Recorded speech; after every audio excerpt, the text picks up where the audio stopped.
So, um,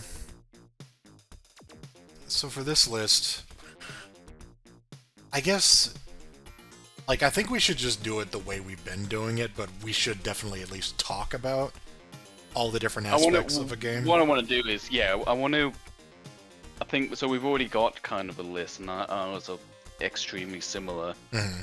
So we're already kind of working along the same lines. It's almost like predetermined. But what I want to do is, we'll just gradually put one on, and then just as we put them on, we'll just give a little review and just try and justify why it's there. Yeah, sure. There should be enough there for a decent video. And I think, personally, we should start from the bottom, work our way up, just get progressively better, because otherwise it's kind of like well, not like a downer, but it's like... I was gonna go alphabetically. I mean, we just gotta... That'll give us a nice sort of mixture. Sure. We have... Although it is funny that because of the way we did this, Streets of Rage 2 and... Streets of Rage 2 and Bare Knuckle 3 are... Oh, actually, no, Streets of Rage 1 and Streets of Rage 2 are also far apart. Who knows? That's fine. Just call it Streets of Rage 3 if you've got a list to refer to. Sure, of course. But anyway, let's just start with Alien Storm, which I believe is... I think we got it right there. Yeah. Alien Storm is... It's pretty cool. It's really neat. It's not deep or anything. Like... It's not deep, but it's got some stuff that's going on. It's quite unusual. You have like an invulnerability roll. Like you can't... I think it's like the only... Is it the only game you can't just jump in? Like you can jump, but it's like... You've got to do a running jump. Right, yeah. It's very unorthodox. It's like, like the invulnerability roll, I feel like gives it a bit of a... Makes it very different. And then it is also the spiritual successor to Golden Axe. It's the same team, and they're very proud of that. They keep referencing it in the game itself. I was gonna do like a little thing where we just like, what can we like grade these by? I mean, not literally grade them, but well, like presentation, like sound, which both like the effects and the music, and then like, I don't want to say gameplay, that's too generic. Like depth, like the depth of it. Sure, you know? yeah. Like how much there is to it. What else? Length, pacing, yeah. Pacing, sure, yeah. What about like theme as well? I mean, that's more subjective, but this is our list. Theme. I think presentation. I mean, it makes a difference because we're not bothered about TMNT, but the Simpsons that kind of carried that a bit more. So I could say theme. That's not just presentation. Presentation's like the spectacle of it and everything, whereas the theme, we just might be more interested in a certain theme. I mean, I don't know if we want to get that in depth with it. That's too subjective. Yeah. Anyway. I think that falls under the presentation umbrella, whereas like how well they cover it. Yeah, sure. The theme is like important in the presentation. That's more subjective though, but I'll probably mention it. Yeah, sure. I'm like not big on fantasy, but I definitely have a leaning towards the kind of modern city kind of ones, you know. Sure. You know, like Mutation Nation. But so yeah, Alien Storm is it's one of the older games too, like I believe. Relatively, yeah. It's like 1990. Right, so, that sounds right. So yeah, it's the bridge between those like super early 80s ones and then when you get into the Capcom stuff. Yeah. It's neat. It's got some amazing voice acting. That's for sure. It doesn't take itself too seriously, like the Alien Burger and the credits. Yeah. There's a lot of good humor in it, especially the credit sequences. Just over the top. It's I don't know a better way to really sort of summarize it. It's hard to describe, but it's just a game that you have to see because it's fun. Yeah. Like as better pace than its predecessor Golden Axe as well. Oh, for sure, because the good campaign, yeah, good. And you've got the 3 gameplay types. Oh yeah, it's not even just a beat 'em up. It's got the sort of running segment, which comes up more than once, which is interesting. Yeah. And then the sort of first person segment, which is that's fun. Yeah, that's a fun little change of pace, and it all works. Like none of it. Technically not a beat 'em up then, so get it off the list. D tier. Cheating has non-beat 'em up gameplay. I do like how like over the top it is in the terms of like you're not just punching stuff. You're like using these like close range weapons. Like, you just like kind of go crazy with this like laser gun if you're playing the main dude. I forget his name. God, oh god. Oh yeah, I noticed something in the video as well. I said at one point I said, "Oh, this is Carla in the arcade version, but in the console version she's known as Carla." Like, no, Karen. Oops. Carla or Karen. Right, yeah, right. I said Carla twice. Carla, or as she's known, Carla. I may even said Karen. I may have gotten it wrong again, but yeah. Either way. But yeah, the other thing as well is, and this wasn't quite as prevalent in the arcade version, because the way the arcade version works is you can actually get energy for how many coins you put in, but the way it handles the quote magic attack, it uses up energy, and I thought that's pretty interesting as well. And then if you deplete, again, this is more prevalent in the console version, but if you run out of energy, you actually can't use your weapon, and you just kind of like hit them with it with like a blunt weapon. Right. So that's pretty interesting. So yeah, you can actually run out of energy, and it massively nerfs your character. In fact, one thing I kind of, if I remember, I wouldn't mind using like a Game Genie code or something to have like 0 energy and just see how hard the game is.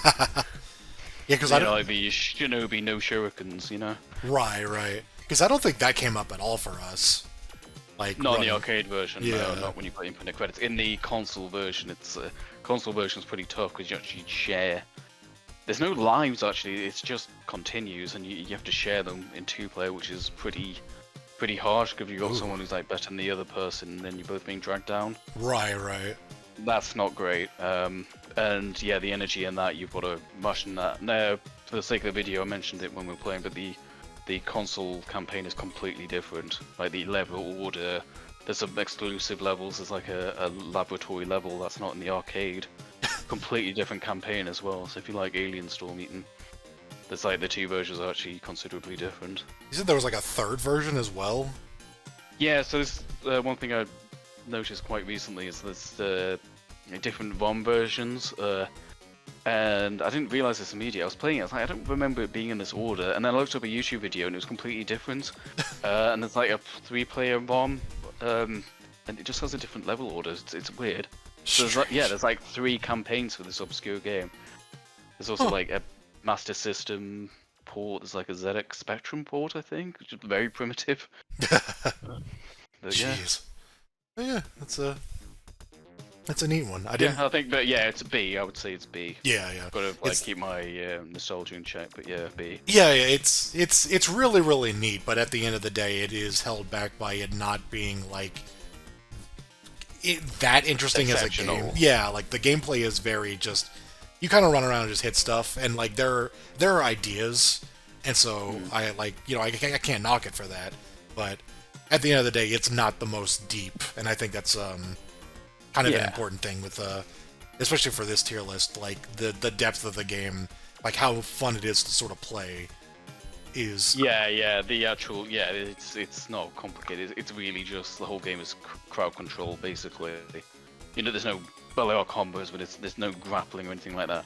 I feel like they're kind of making up for it with the other 2 modes. We've got 2 other gameplay sides, but the core gameplays, it's pretty basic. Yeah. It's fun. They spice it up, so. But as terms of, I think B's fair. Yeah, it's like I think top of B for us. What we'll see. I know where this one goes as well. That is exceptionally good. That game is very good. I like that game a lot. It's Capcom just hit it out of the park several times. Well, yeah. I didn't realize just how good Capcom were until we did this. I mean, I always knew they were good, but just consistently like. They're not all at the top, but yeah. Aliens vs Predator. I think that was the first one we played, the first Capcom one we played. I mean, not ever, but for the sake of this, and that was just like immediately like good impression. Just the amount of and just surprising level of depth as well. You had like it was like down up sort of anti-air moves and all sorts of crazy shit. The characters all had like different move lists. I remember Lynn has like a blitz attack of sorts that you can combo out of that like no other character has. But like every other character has like different move. Like someone said Dutch. Dutch, yeah. Yeah, Dutch has like like he doesn't have like forward or backward jumps, I think, or something weird with like his jump where like pressing jump while moving forward or backwards is actually like a dash, which I think is an attack. Like just weird stuff like that.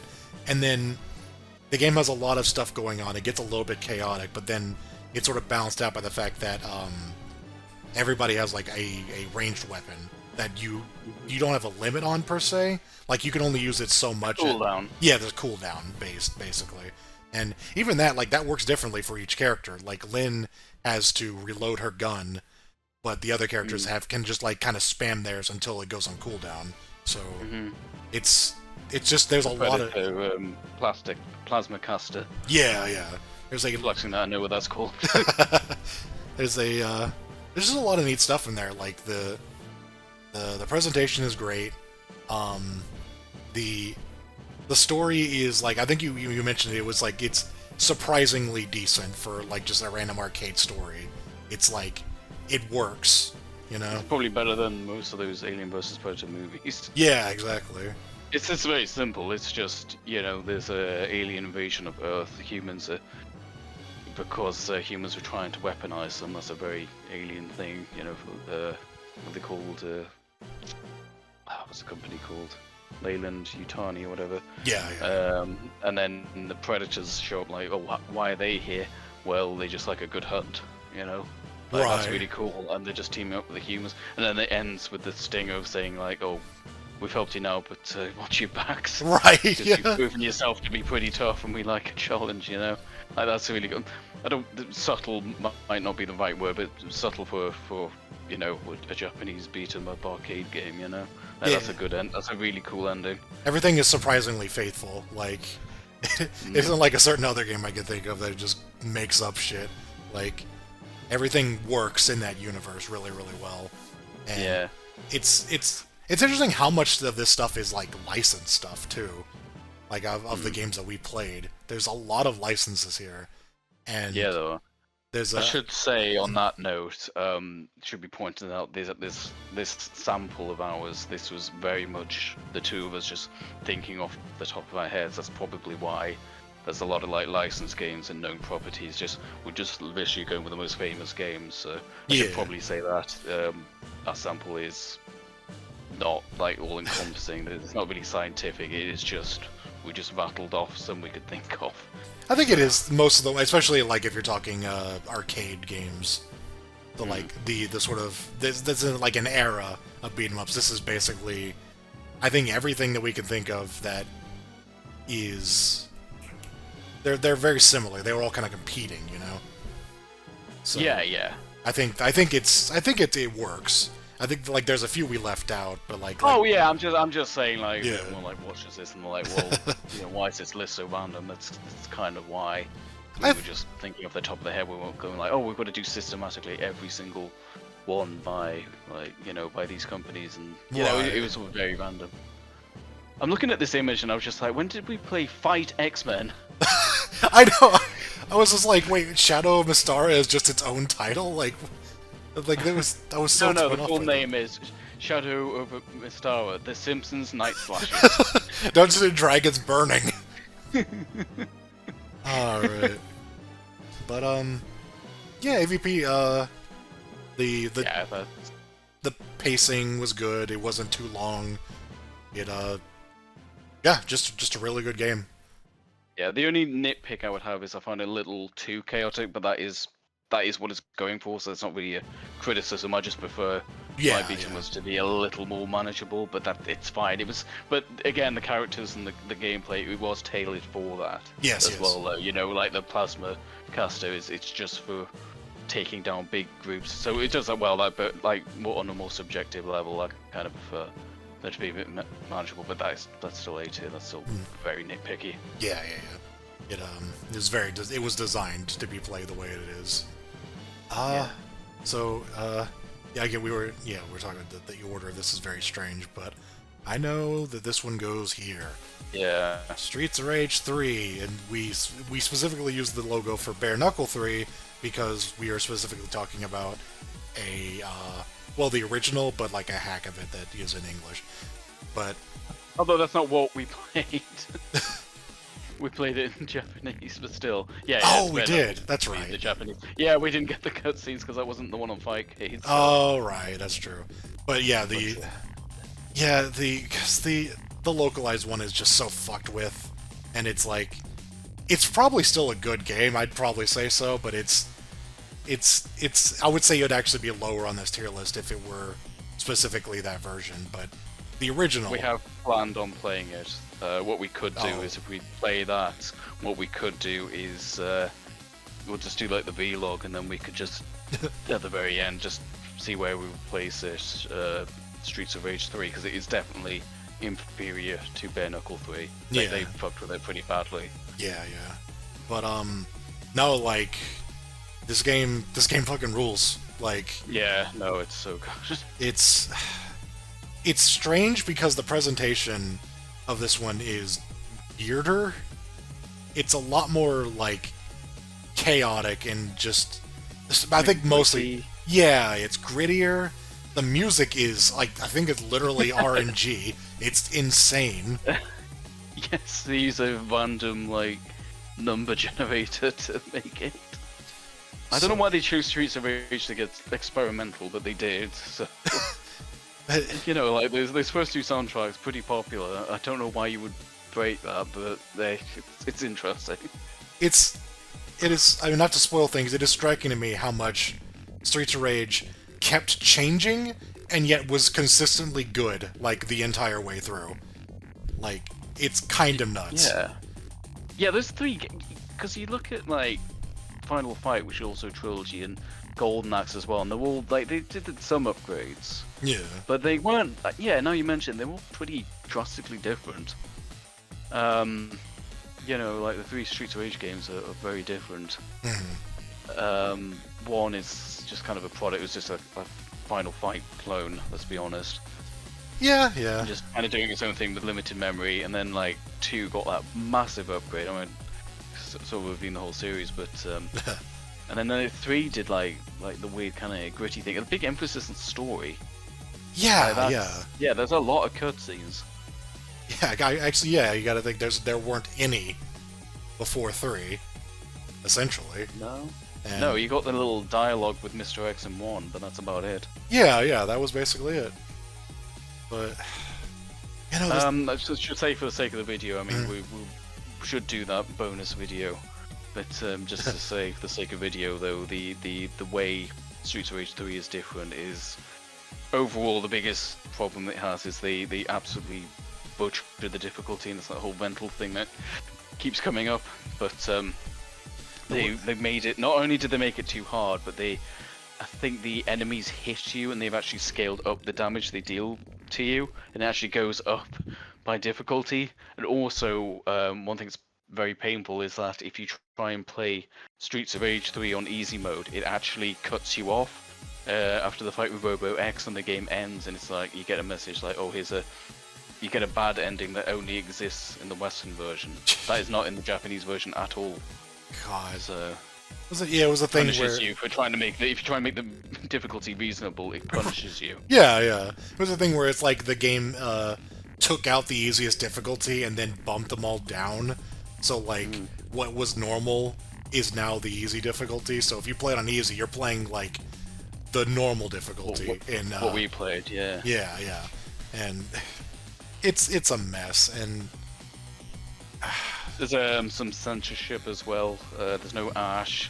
Some of the female characters wear less skimpy clothing. Yeah.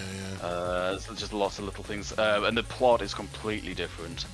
Like if you play the translated version of, if you play that ROM hack, which we have played, not this time.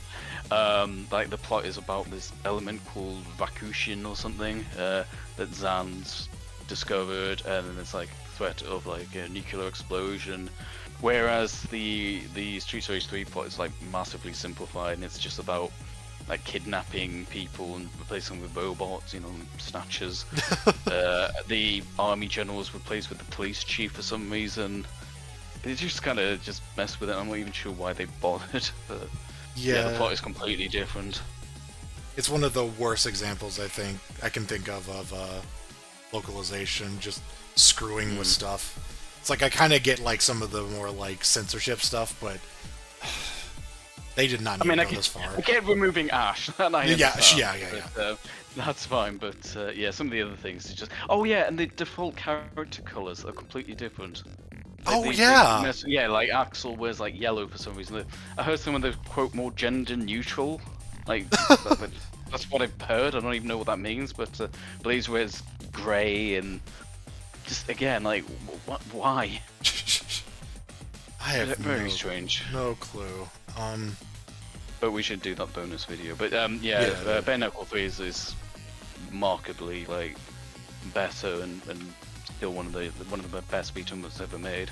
Yeah, it feels really Mutation good. 3 is disappointing, but Bare Knuckle 3, that's what you should play. If anyone tries the series, I'd say don't play, even if it's not translated, play Bare Knuckle 3. Yeah, absolutely.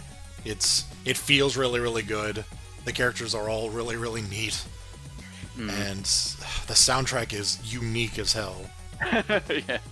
I'm not as taken by it as you are, but I appreciate the I might have overemphasized how much I love it, but it is like I get what you mean. I appreciate the weirdness. Yeah. Like I do very much appreciate it. I do like some good old crazy experimental jungle music, but it is overall a very unique game, and it's very recommendable. So. It also takes a lot of elements that from Streets of Rage 1 that were missing in 2. For example, the co-op attacks there back, and stage hazards, which surprisingly are not in 2. There's no environmental hazards apart from like the bikers and the grenades they throw. But no, there's no bottomless pits in Streets of Rage 2, which even as a fan I kind of forget. Right. You know? Yeah. So yeah, it's a lot of like homaging 1 as well. Yeah, no, it's just it belongs there. It's so good. And the combat I haven't really talked about the combat, like the system like grappling and then being able to vault over them and being able to throw them for crowd control and optimum damage. You know, you can throw them, but it doesn't do as much damage as a slam and things like that. It's just so well balanced. We didn't play a lot of console ones, but Streets of Rage is definitely where the console beat 'em up shine. I'll say that much. Yeah. So we go from Streets of Rage 3 to Final Fight 1. To the one that kind of well, if it wasn't for Final Fight, we wouldn't have Bare Knuckle 3. So yeah. So I think we've been kind of harsh on that, but we think we both put that in C. It's fine. Yeah, it's one of those things like I don't think we want to put it higher just because of its legacy. No, that's not fair. It has to actually stand up on its own, and it does have that legacy, but it is also just not that interesting at the end of the day. It's very bare bones. It's a little too long. It kind of kickstarted the genre, I guess, but it's too long. There's not really a lot, like the characters don't feel too different. There's not really any interesting things you can do. I feel like it doesn't have that Streets of Rage kind of. I think like the best beat 'em ups, like Streets of Rage, they're quite good at mixing and matching the enemies. So especially like something like Streets of Rage 4, you know, like each area. It was like, oh, let's combine this type of enemy and this kind of enemy. You know, like say in the dojo in Streets of Rage 4, it's like we'll have a room of Galcias with weapons, and then we'll have a room of Donovans with weapons. Like that sort of level design, you know? Like we'll just mix and match to see what works. Final Fight kind of lacks that. It just feels like they're constantly throwing the same like 3 or 4 enemies at you. Yeah. And the biggest diversion is like the bosses, which are fine, but it doesn't have that level of variety. Like I'm thinking of the Bay level where you fight Abigail, and it's when I say the game's too long, I don't just mean like the overall runtime. I just feel like some of the levels just go on a little bit longer than they should. The base stage is way too damn long, and then at the end you fight a head swap as the boss. It's like, guys, come on. Wow, that's your former main. Wow, how dare you say it. I think the most interesting level, little set piece, I suppose you could call it, is a bit where like one of the Hugos or Anadors, whatever, grabs you and then takes you to like a wrestling ring. Like, that's cute. I wish there was more of that. Yeah, that was fun. But I think the factory level had some like fire hazards and shit as well. So they try, but it's just not as good as Streets of Rage.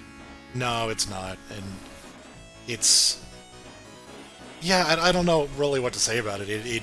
It's fine, but that's all it is. I will say, for the record, like we actually asked like should we have like a quote baby mad tier, as we love to do, but like the way we have the tier list set up, like the ones at the very bottom are not that bad, honestly. They're not unplayable. Yeah, like this.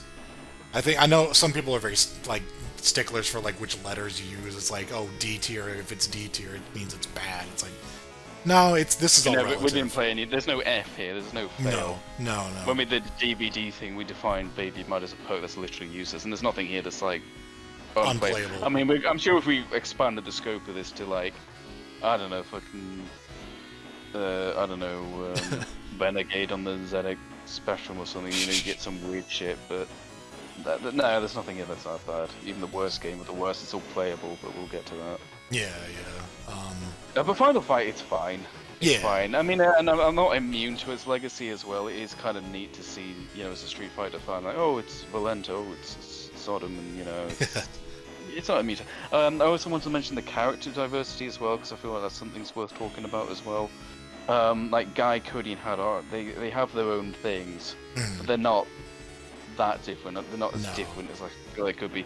Guy has a wall jump. Like, when the hell do you use that? I could barely find time to actually like use it, let alone find it useful. You know. Hagar's the most different, but even then, he's not as different as Max is in Streets of Rage 2. You know. Yeah. You can lift him and slam, and that's kind of cool. But it's not like the extreme Max is, who's like the equivalent in Streets of Rage. You know. The character diversity in Streets of Rage is just so much better as well. It is, yeah. Even Blaze and Axel like pretty different, you know? Yeah. One is Streets of Rage one is a little more simple, but even still, like, I think there was still more going on there than Final Fight has. Final Fight, like, everyone felt the same, regardless of what they actually did different. Yeah. It's like, I don't, like, Cody was, he was good with knives? Or something? Yeah, something like that, weapons. Yeah, he just felt like Guy. Gimmick in Street Fighter 5. Yeah. Oh, he just felt like Guy, and Hagar was the one guy who had, like, a gimmick. And it wasn't even one that made him that interesting to play, to be honest. So it's just... It is what it is. It's fine. It is what it is. It's not a bad game, but it's not...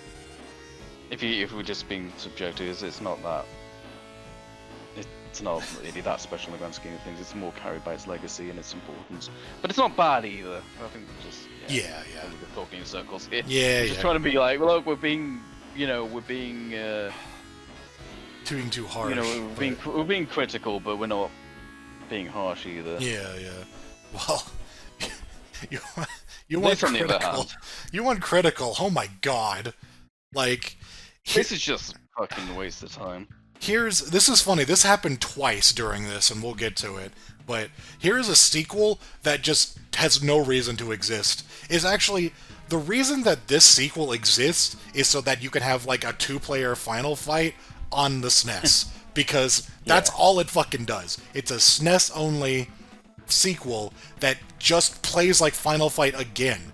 It's the same fucking game, but no, it's not. It's got crippling slowdown now.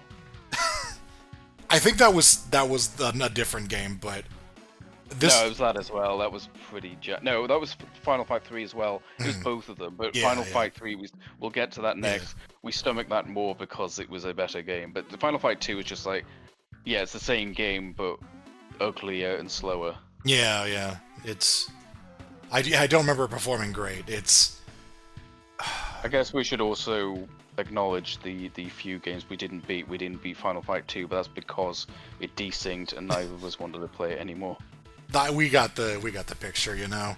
Like, we played it halfway through, at the very least. And yeah, no, I feel like I'm fair in judging it.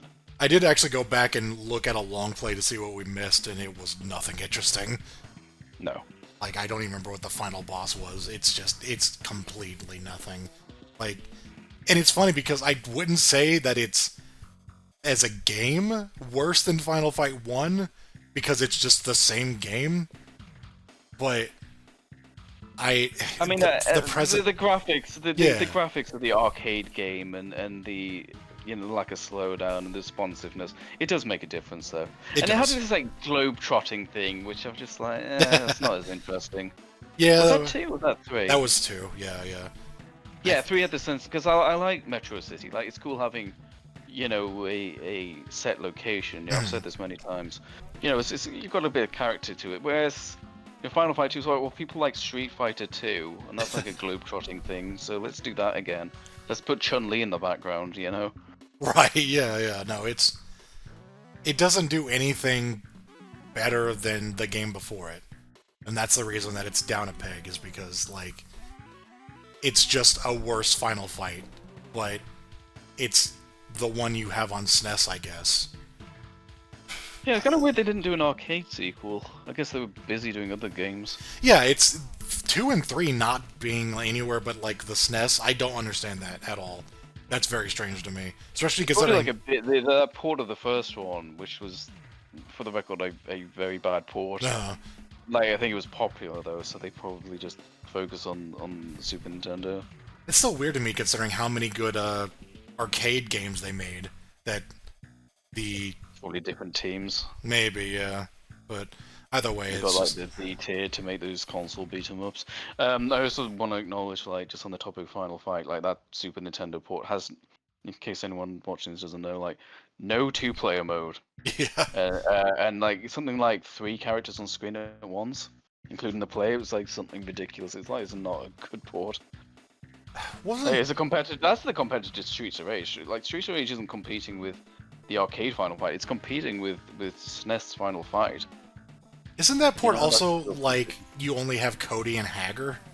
Oh yeah, I forgot to mention that. Yeah, there's no Guy. Yeah, and then they made a version of it that I think, does it replace one of the characters? Yeah. Yeah. It puts Guy in Final Fight Guy. Final Fight Guy, like, just weird as shit. But yeah, we've already given up on talking about 2. It's just nothing.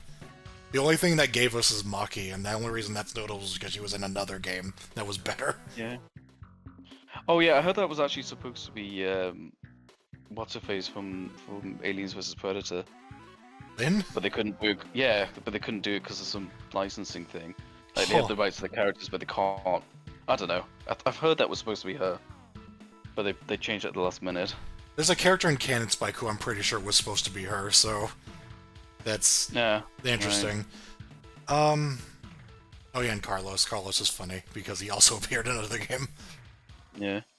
But Final Fight 3 on the other hand. Final Fight 3 on the other hand, God, where do we put this one? It was up here somewhere. It in B. Yeah. It's B. It's a pretty good game. It's a pretty good game with a really big weakness, and that it's very slow. Like, at the very least, as a 2-player game, which obviously that's very important to us. Like, there was so much slowdown. It was actually It's one of the. I think it's distracting. The only time it was really a big problem. We didn't play that many console games, but still, like, it was really bad. But it was rough. Yeah, it's really tragic because the actual core gameplay was much better and definitely the most interesting of the trilogy. Because that super meter and things like that. Yeah, the super meter. Every characters had just like moves. Like, there was interesting stuff that you could do, and you had like special inputs. There was like everyone like a DP. Hacker had that one move that he has in MVC3. Like, yeah, it was neat, and it was back in Metro City again.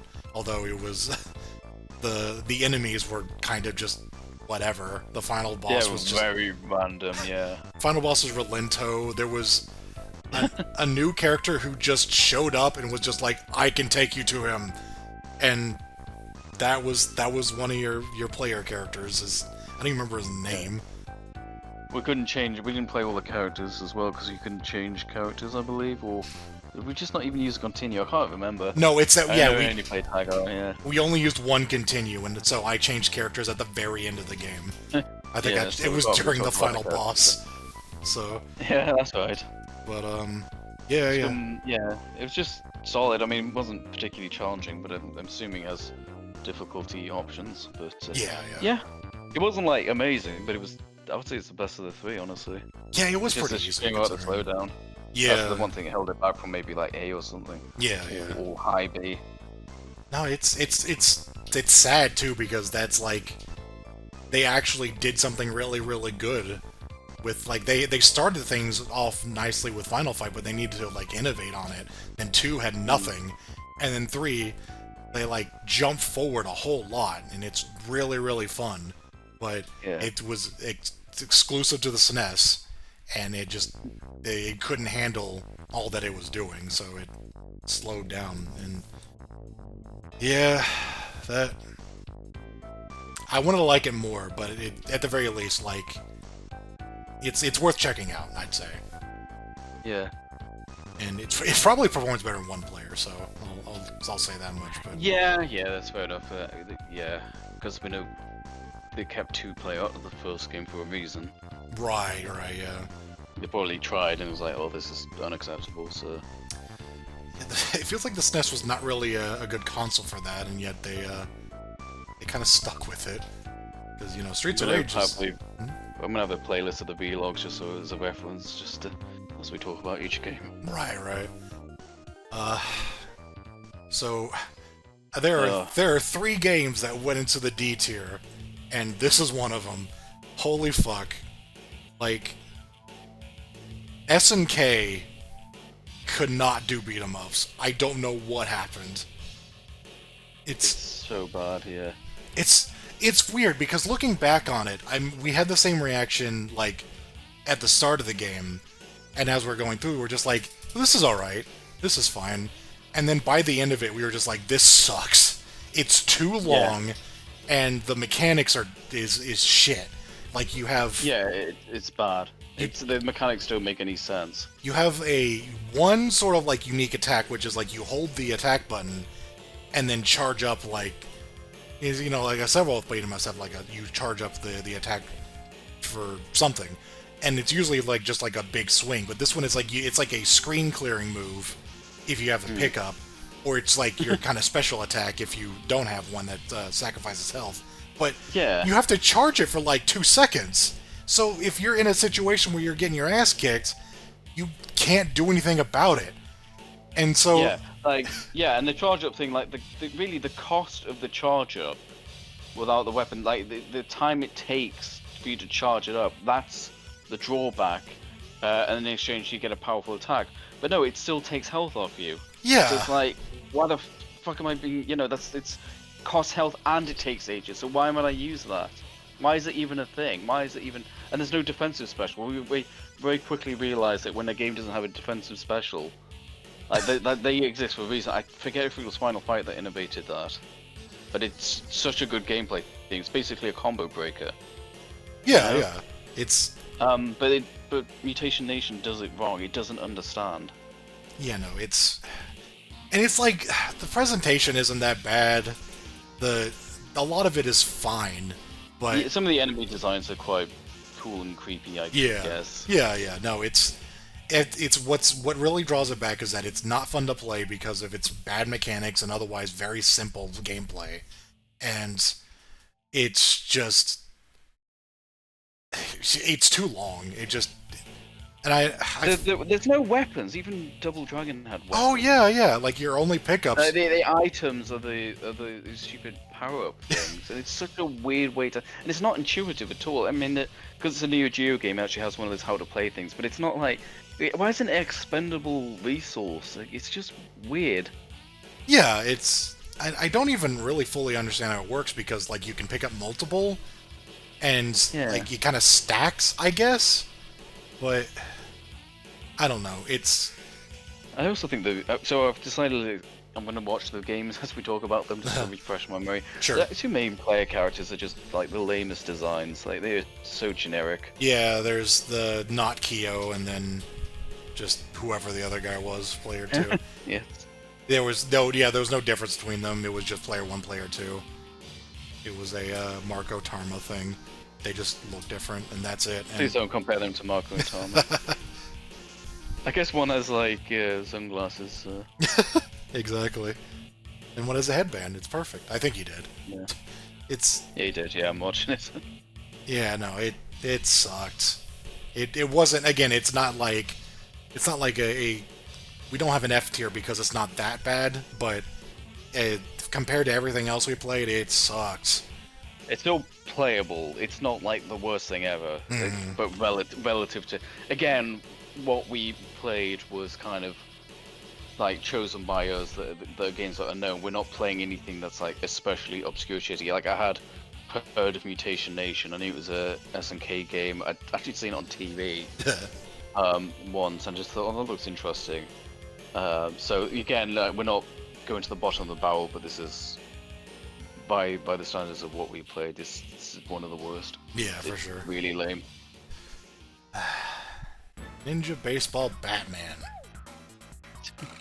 This one, yeah, A lot of fun. I think the B tier is where like because we both did like a personal version of this tier list as we were going, and yeah. I think the B tier is where we kind of mix things up a bit. I think that kind of goes there though. Like this game, it's fun. Yeah, this game is a lot of fun. It has some problems, but the presentation's amazing. Like it looks like a Saturday morning cartoon. Like we were actually wondering if it was like based on like a license or something because it has such personality to it, and it's done very, very well. Well, what I learned was it's a Japanese-made game, but the lead designer was American. So kind of, and he had plans of it being like a cartoon and stuff. So yeah, if you're wondering, like, because I was playing it and I was thinking, I know it's Japanese, but there's a lot of like Western kind of cartoon vibes. But that's the reason why. The answer is it's both. So right, well, that makes sense. About that. That checks out. Kind of reminds me of Parappa the Rapper because that has character designs by an American, but other than that, it's Japanese. But yeah, that game's fun. It's definitely carried by its wackiness. One thing that held it back, and it's absolutely not the game's fault, is we had some emulation issues on Fightcade, so there's some things we missed, like the cutscenes weren't rendered properly. Yeah. Like the layers were all screwed up, so that kind of subtracted from the game, which is a little unfair, but yeah, it's fun. The gameplay, I think the thing that holds it back is I found it a little too chaotic, and like the combat didn't seem particularly well like balanced. It's not that it wasn't deep, because like Konami games are the least deep of all. We'll get to those. Yeah. But like it didn't feel super like well thought out or like I don't want to say play tested, but it wasn't like the tightest feeling thing. But it made up for it with how silly it was. Yeah, there's like a lot of different moves, but it felt like, because looking into it, it seems like what they did is they just made moves that are really hard to execute, but are really, really strong. Because there was some stuff that we didn't do that, like, it looks like it kind of just breaks the game. So it's like, it's very weirdly designed, the gameplay. But, like, on a casual level, like, it's just like a silly, like, I think it's 4 players. It's this sort of... It's very crazy in the sense that it's very energetic and there's a lot of stuff going on screen, and that can be a good thing or a bad thing. It's a lot of fun, but if you're trying to like play it seriously, it can be a little overwhelming. Yeah, that's the thing. Like when you have infinite credits, you can sort of play fast and loose. But yeah, that's I guess that's worth pointing out as well. But it was fun, and it's. We'll get to the Konami games, which will definitely rely more on spectacle, but I feel like this is a bit more interesting than a lot of those. But... Yeah. It's very charming, very fun, a little chaotic. So, yeah. A lot of silly things going on. Yeah, it was a good game. The Punisher. Punisher fucking rules. I actually don't know where this goes in A tier, but I do know that it goes in A tier. I personally prefer it to I guess we'll just do this now as we're talking about it. Mhm. I personally prefer to Alien vs Predator because of the reasons I gave away. I'm not the biggest fan of like huge hordes and controlling those, Mhm. and I kind of prefer. I don't know. I think what I like about the Punisher is that it really. I mean, I'm not a comic reader, but from what I know of the Punisher, it really nails the character. Like he is just merciless. Like they did not neuter him for this arcade game. Like Right. he just fucking shoots the first boss. Like he has him dead to rights, and like Nick Fury's like, hey, don't do that. He just shoots him, and then like the opening cutscene. I forget if we actually watch it, but it just it doesn't. It's not censored at all. It just tells you, yeah, his family was gunned down and he's pissed off. And if you feel guilty, you're dead. Like they just did the character like just so much justice. They didn't get away from that. I mean, yeah, they handled Alien vs Predator the same way, but yeah, I think I just kind of prefer the Punisher just conceptually, and I prefer just his combat system. I guess it's more subjective, but I slightly prefer Punisher, but they're both very good. But I put Punisher slightly ahead. Punisher is such a like stylish game in terms of like it feels very very good. Like the way that it controls, like everything just works. Like you can just pick it up and you can just have fun with it because the character just makes sense. Like you don't have a run, you have like a roll, but it like I don't even know how to describe it. It just something about it just clicks. It feels really really good. Like you have and you have some mechanics like you have grenades. So if you do like your special attack in midair, you don't have like an air special. You have like a grenade, which you have a limited amount of. But you've got that. You've got a special throw. Yeah. Which is like a big like giant swing that knocks everybody out. And there's like a roundhouse kick that's like a command input. Oh yeah, that weird thing. It's surprisingly shooting segments as well, where you just if they're arms, you pull out your handgun and you just go to town with them. Oh yeah, it's very fun. Yeah, I don't know a better way to put it. It's just fun. Like it's sort of the apex of like the Capcom beat 'em up. It feels like to me, of just feeling really really good, just giving you all the options that you would expect, and then adding a little bit of a twist to it to make it stand out. And probably the grittiest game we ever played as well, which is kind of insane considering it's based on a comic book. But yeah. Yeah, I guess so. Blood and a lot of violence. I mean, there's some of the games here have violence in kind of surprising ways, but yeah. But they're not. This is kind of feels a little more realistic. It's based on a comic, you know. They're not like it's a real world. Yeah, it's just really cool. I can't describe it. And you got like all the you mentioned this, that all the different ways you can use your special as well, and that's not even just the grenades. Like you can. Oh yeah, you can. I'm just watching the video just to make sure I mention everything. Like, you can pick up downed enemies and throw them at each other. Oh yeah. Just a lot going on. It feels really good. Might be my favorite of the Capcom games, but I guess we'll get into that. But it's so good. Yeah. No, it's. I don't really know what else to say about it. Honestly, it works. Like everything about it is just well designed, well placed. So. Yeah, that's all you can ask for. And like understanding of the source material. The one real downside is just that there's no characters per se. It's just. That's a good point. Yeah, there's no character. Nick Fury and Punisher, from what I can tell, are identical. Yeah, it's just player 1, player 2 again, but in a way that I don't mind, because at least the characters actually feel really good. So it doesn't really matter that there's no choosable characters, because and I do appreciate the way the dialogue is handled between like player 1 and player 2. If you have like just one of them or both of them. And the little banter that they have. Yeah. It's just. I've also just watching the video. I didn't realize until now Nick Fury's sprite is asymmetrical. Oh. So his eye patch does swap based on which way he's facing. God. So he's not all cigar gunners. Of course they would do that. Oh man, that's pretty good. I'm glad they actually paid attention to that detail. Yeah. But it's a shame the Sega port isn't very good, but I think it was before they made the the breakthrough in memory, so it's heavily compromised. Right. But what can you do? That's a shame. But yeah, it's as an arcade game, just really, really good. Very very easily can recommend that one. Yeah. And then we have. Oh yeah, and you recommended, and you'll be able to buy it soon. Oh right, yeah. It might be the first time ever, actually. Oh. Like that, without getting to the console port, like I think this is the first time they've ever sold, unless it's like a one-up machine or something. But first time you can buy it for PC and console, so that's cool. Oh yeah, well shit. The Marvelous Capcom collection. They didn't have to include that. I'm glad they did. Yeah, for sure. That's really, really cool.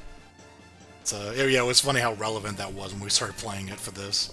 It's like, oh yeah, this game's it's coming back. And then we have Streets of Rage 2. Yeah, indeed. Yeah. Sucks. This game sucked. Like, there are no pits. It's insane. Yeah. Like you got rid of the co-op attacks. That's bullshit. There's no bulldozers, which there's no multiple endings. 1 and 3 have multiple endings. 2 doesn't. The game doesn't have any cutscenes. No.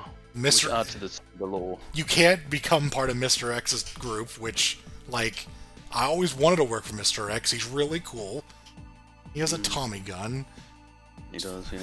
Okay. Streets of Rage 2. That's my favorite game of all time. It's for good reason. It's yeah.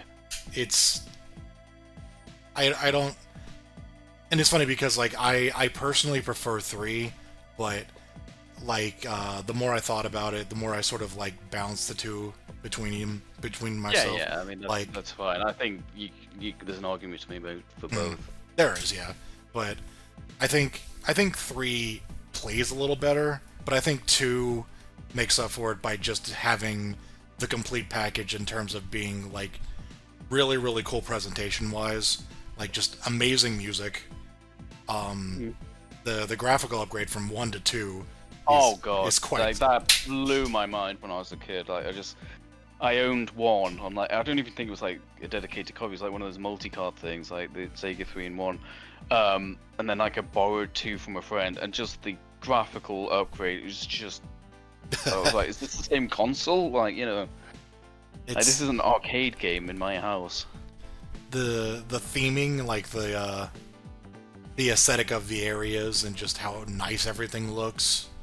Some of the level designs, like the baseball field and the elevator going up to Mr. X, is just so much of it is really, really cool.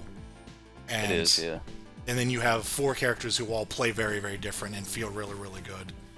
Yeah. Like, that's my favorite, Max. Yeah, that's actually, honestly, I would say that's a strike against 3, is that it doesn't have Max, because Max is really, really cool. Like, the grappler character is, I feel like, kind of a necessity for, like, character-driven, like, beat-em-ups.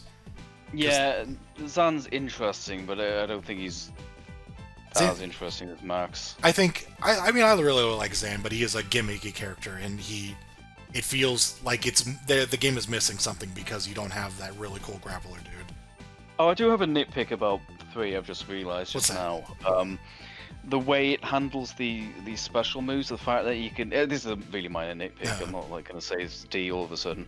The way you can access that if you have a 6-button controller, that's very odd. Oh, yeah. So, like, the way the game works is that you can upgrade... you can unlock upgraded blitz abilities by your score, and that's cool, because that gives you, like, that motivates you to actually get a good score. And actually pay attention to that. But if you have a 6-button controller, you can just press one of the extra buttons and then do like a command input, and then you just access it at any time. So that's a weird thing, and it's very powerful. That's a very small nitpick, but yeah. I just remember that now. That is very strange. That is very weird. But other than that, yeah. But we're going back to 2. Yeah, I don't know. It's like, I don't know what I can really say other than, like, it just does pretty much everything right. Yeah, tight controls, character diversity. The soundtrack is just, like, holy shit. It's amazing. It's impressive. Like, 3's is impressive, but, like, insane. 2 is just good. Like, it's... Yeah, it's more consistently, yeah. it's one of those things, like, I kind of, like, the more I hear the Streets 2 soundtrack again, the more I'm like, I think this is just the better soundtrack by virtue of it being just so good that, like, almost anybody can enjoy it. Like, you could play it in a fucking live concert, and people will fucking, like, cheer for that shit. It's incredible. Well, that's the thing to remember, like, it was 92, 93. The thing about it is it was video game music, but it was playing it was an attempt at doing contemporary music. Like, it is very much inspired by the dance music of the day that I would hear on the radio and stuff like that back in the early 90s. You know, you get your sort of what's it called, like the something city pop. But anyway, it's like no, it's I've gone completely blank, but it's like a subgenre of like dance music, and it was doing dance music, and I'm gonna look up his name because I keep getting it wrong, and I feel really guilty. Give me a minute. Lucashira. No, not that one. Motohiro Kawashima. Like, I really feel guilty in blanking his name because he also is paramount on the soundtracks for 2 and 3. Like, he did some like Expander, that's his. Like, a lot of the more kind of thumping kind of rave music sounding things, that's his work. So, you know, Kawashima, like, he needs to be credited as well. It's not all just Yuzo Koshiro. And he did a lot on the music in 4 as well, so I want to acknowledge him quickly. Oh, yeah, for sure. But yeah, they were doing like contemporary dance music, and that was just unheard of in a video game. You know, like, usually video game music is video game music, but they sort of like, no, let's get what's actually being listened to. And he was like well versed in like what was specifically played in the West as well. And Yuzo actually was on BBC Radio presenting a playlist, and you can hear that. I think you can catch it online. And all the contemporary music like Enigma and things like that. When I was growing up, I was always familiar with the tune "Sadness" by Enigma. I always said, like, this sounds so much like the Streets of Rage main theme. And then fucking like 25 years later, he did this BBC show, and he opened with that track. He said, "Yeah, this was very much an inspiration for Streets of Rage." And I was like, I fucking knew it. I knew it. Fucking Sadness by Enigma. But still, not. It's not like plagiarism though. It's very much his own track. But you can definitely tell it was inspired by that. He's not that one Dragon Ball composer. He's not just ripping off the Beatles. No, he did amazing work. They both did just incredible work. Like, yeah. And it's amazing how much that elevates a game. You know? Yeah. We spent so much time talking about it, but like, that's important. It's the aesthetic of that game is just phenomenal for like a console that I've heard, you know, a number of people criticize for being like, oh, it's all, you know, robot farts and shit like that. It's like, no, you can do incredible stuff with the Genesis, and they did. It just takes a bit more work. Yeah. But yeah. No, and one thing as well is one of my greatest fears was that the original Streets of Rage games. So I was like, oh god, is it gonna feel weird after playing 4? But no, they still hold up great. They don't have the depth of 4, but they're still fun. So I'm happy to report that. That's the thing. Yeah, I was actually worried about that myself. Is like, these games, are they actually going to hold up in comparison, especially after how much 4 we played? But I picked them up, like especially 2 and 3. I picked those up, and I was just like, these feel good. These feel really, really good. It's incredible. I guess I haven't really discussed this, but there was a time where I didn't like Streets of Rage 4. And I didn't quite click with me because I was playing it like, I wanted it to be more like the originals, and I was like, I don't get this combo shit, this isn't what I wanted, and I found it massively disappointing. But then I went back to it, and I think they did some balance changes as well, which helped. And then I adapted to it. I learned that you get like 2 wall bounces and 1 OTG, and I'm like, oh, I actually figured out, and that's when it clicked with me. And then there's still a few people out there who don't like 4 because it's not the originals, and I sympathize with that. But I also, you know, it took me a while to realize it does its own thing, and I thought after I got used to 4, and I learned to appreciate 4 and love it now. I was like, shit, now the original's gonna like, it's gonna be weird, not juggling and things like that now. But no, they're still good. They're all good. All 4 good games are good. Yes. I'm happy to report. Absolutely. I don't know where I put 4 on this because I might. It is definitely one of my favorite games, but yeah. It's kind of its own thing. Yeah, it is. It's got the it's not quite it's not fair. I mean, we did say we'll try not to grade these based on like their age and things like that, but 4 is like so far removed. We'll just keep it off there. That'd be easily BS though. That's like top of best. Oh yeah. But like in terms of like, if you get rid of my nostalgia, I guess it is better than 2, but still. It is impressive how well those old Genesis games hold up. Like it was just natural coming back to them. It's so good. So before we gush about that anymore, we could move to Double Dragon, which I think was somewhere around here. Yeah, like surprisingly alright. Yeah, for how old this one is and how weird it is in this genre, it's interesting. It stands out a little bit. It wasn't just simple, you know? There was platforming, or not really platforming per se, but like it's uneven terrain. Yeah. What can you call that? But yeah. Yeah, it wasn't like flat. It was the opposite of flat. That's a good way to describe it, absolutely. But there was some It's got problems some junk. It is very old. It is very old, and it shows. It is very slow. It's very slow. It feels weird. Like just the interactions you have in the game are just comical almost. The very strange decision. Like I think the second boss, like you could just knock him onto a conveyor belt and instantly kill him. Like so you. Which is funny. Yeah. It's just weird decisions, but very interesting stuff. I think what I compared it to is, and this is very particular, is it reminded me greatly of any wrestling game that has like a backstage segment where you can like climb on things and the environment is kind of, relatively speaking, like realistic, you know, sort of like asymmetrical. It's got boxes and uneven stuff, and you can sort of fall off things, and there's kind of some funny moments in Double Dragon where you just kind of knock people off things, and you start climbing a fence, and then you fall off kind of comically, and it was just kind of silly and fun, but I'm very surprised how much, because it was like one of the earliest games on here. I don't think it's like literally the first. I think the earliest is Renegade, but that's not 2-player. Right. Also by Technos. I'm surprised how much depth it has as well. You've got throws. It actually has more depth than a lot of the games on here in terms of movesets and being able to throw and do different things. You have your like special attack still, and you have like throw combos, and it was all right. Weapons. Not all these games have weapons. That's true. Yeah. It had items. It had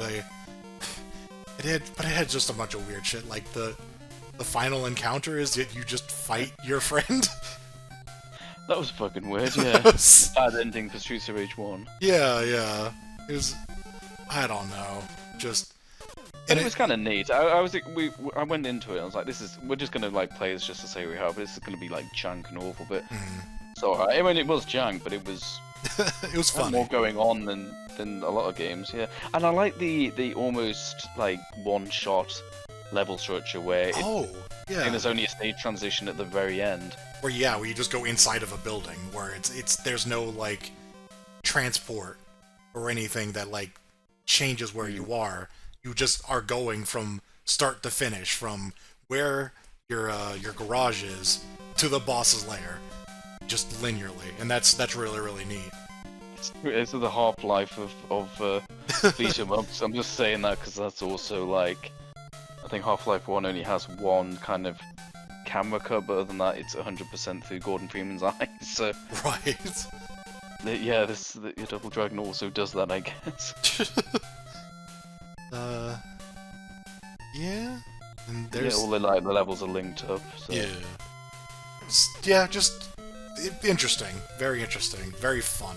In that, and we are reviewing it by the same standards as everything else. That's not just saying, oh, for its age, it's. Yeah. I mean, extra impressive because of its age, but no, it's just. I mean, it's probably the better ways to play it, I'm sure, because that arcade version had a lot of slowdown. But I like the good things about the GBA port and things like that. Oh yeah. There's a reason we didn't play the second or third one. I know.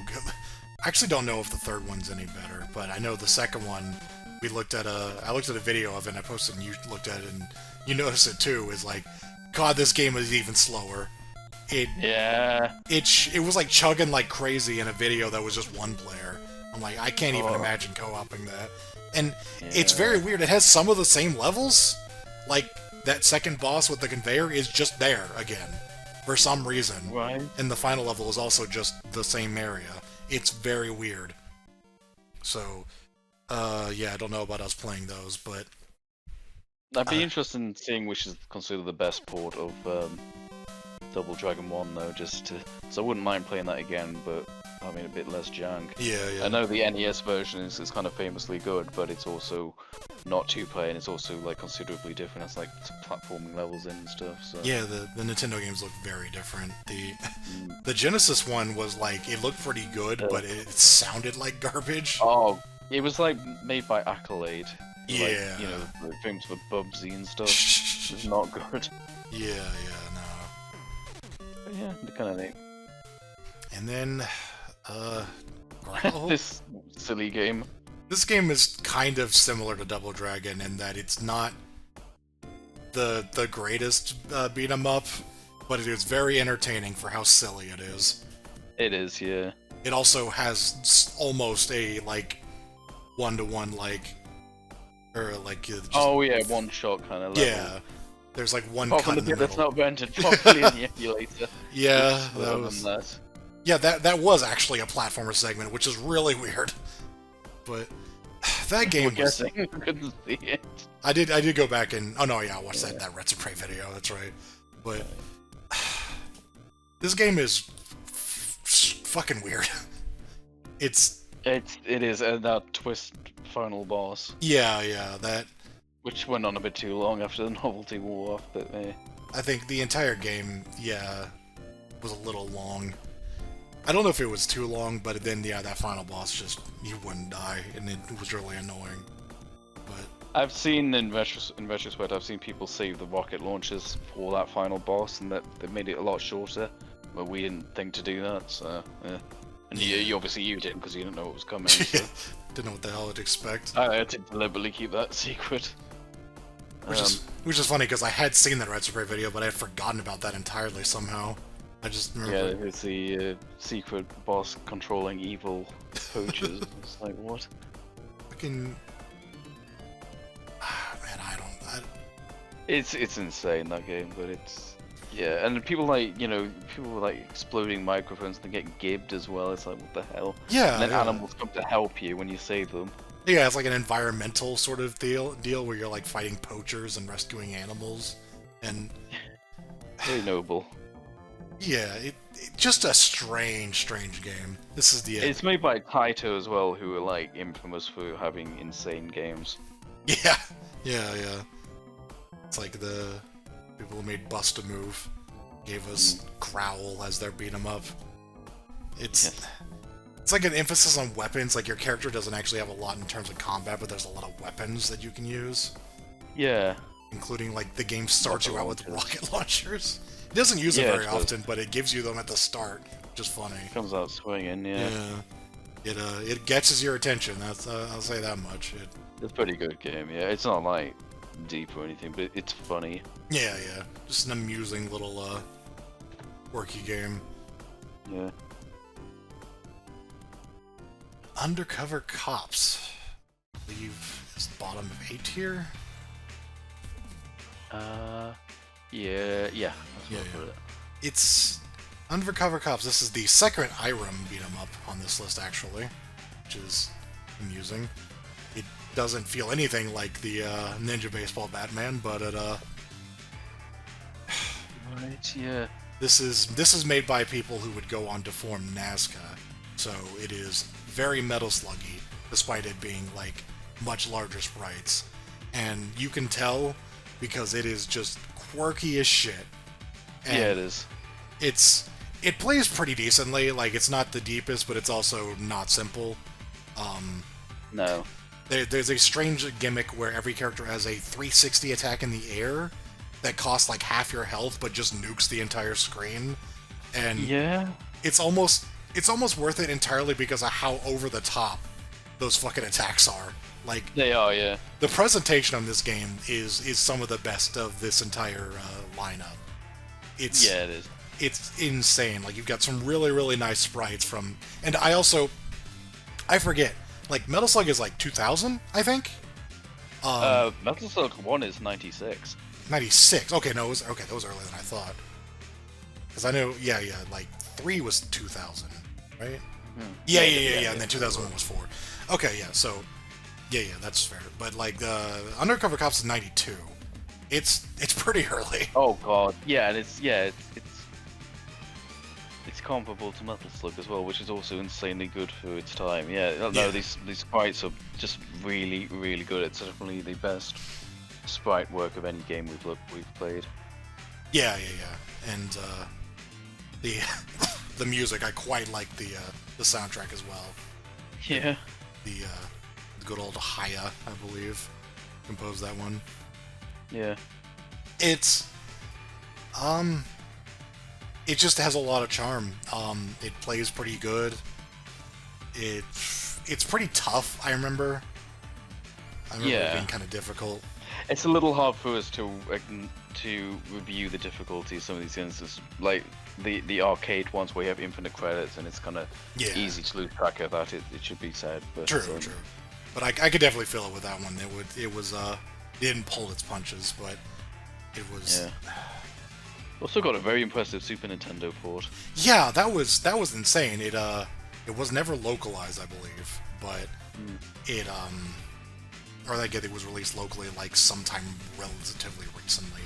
But either way, it was like in like '95 they made a SNES port of the game, and it is one of the most impressive like SNES ports I've ever seen. Like, it feels like the music is barely compromised at all.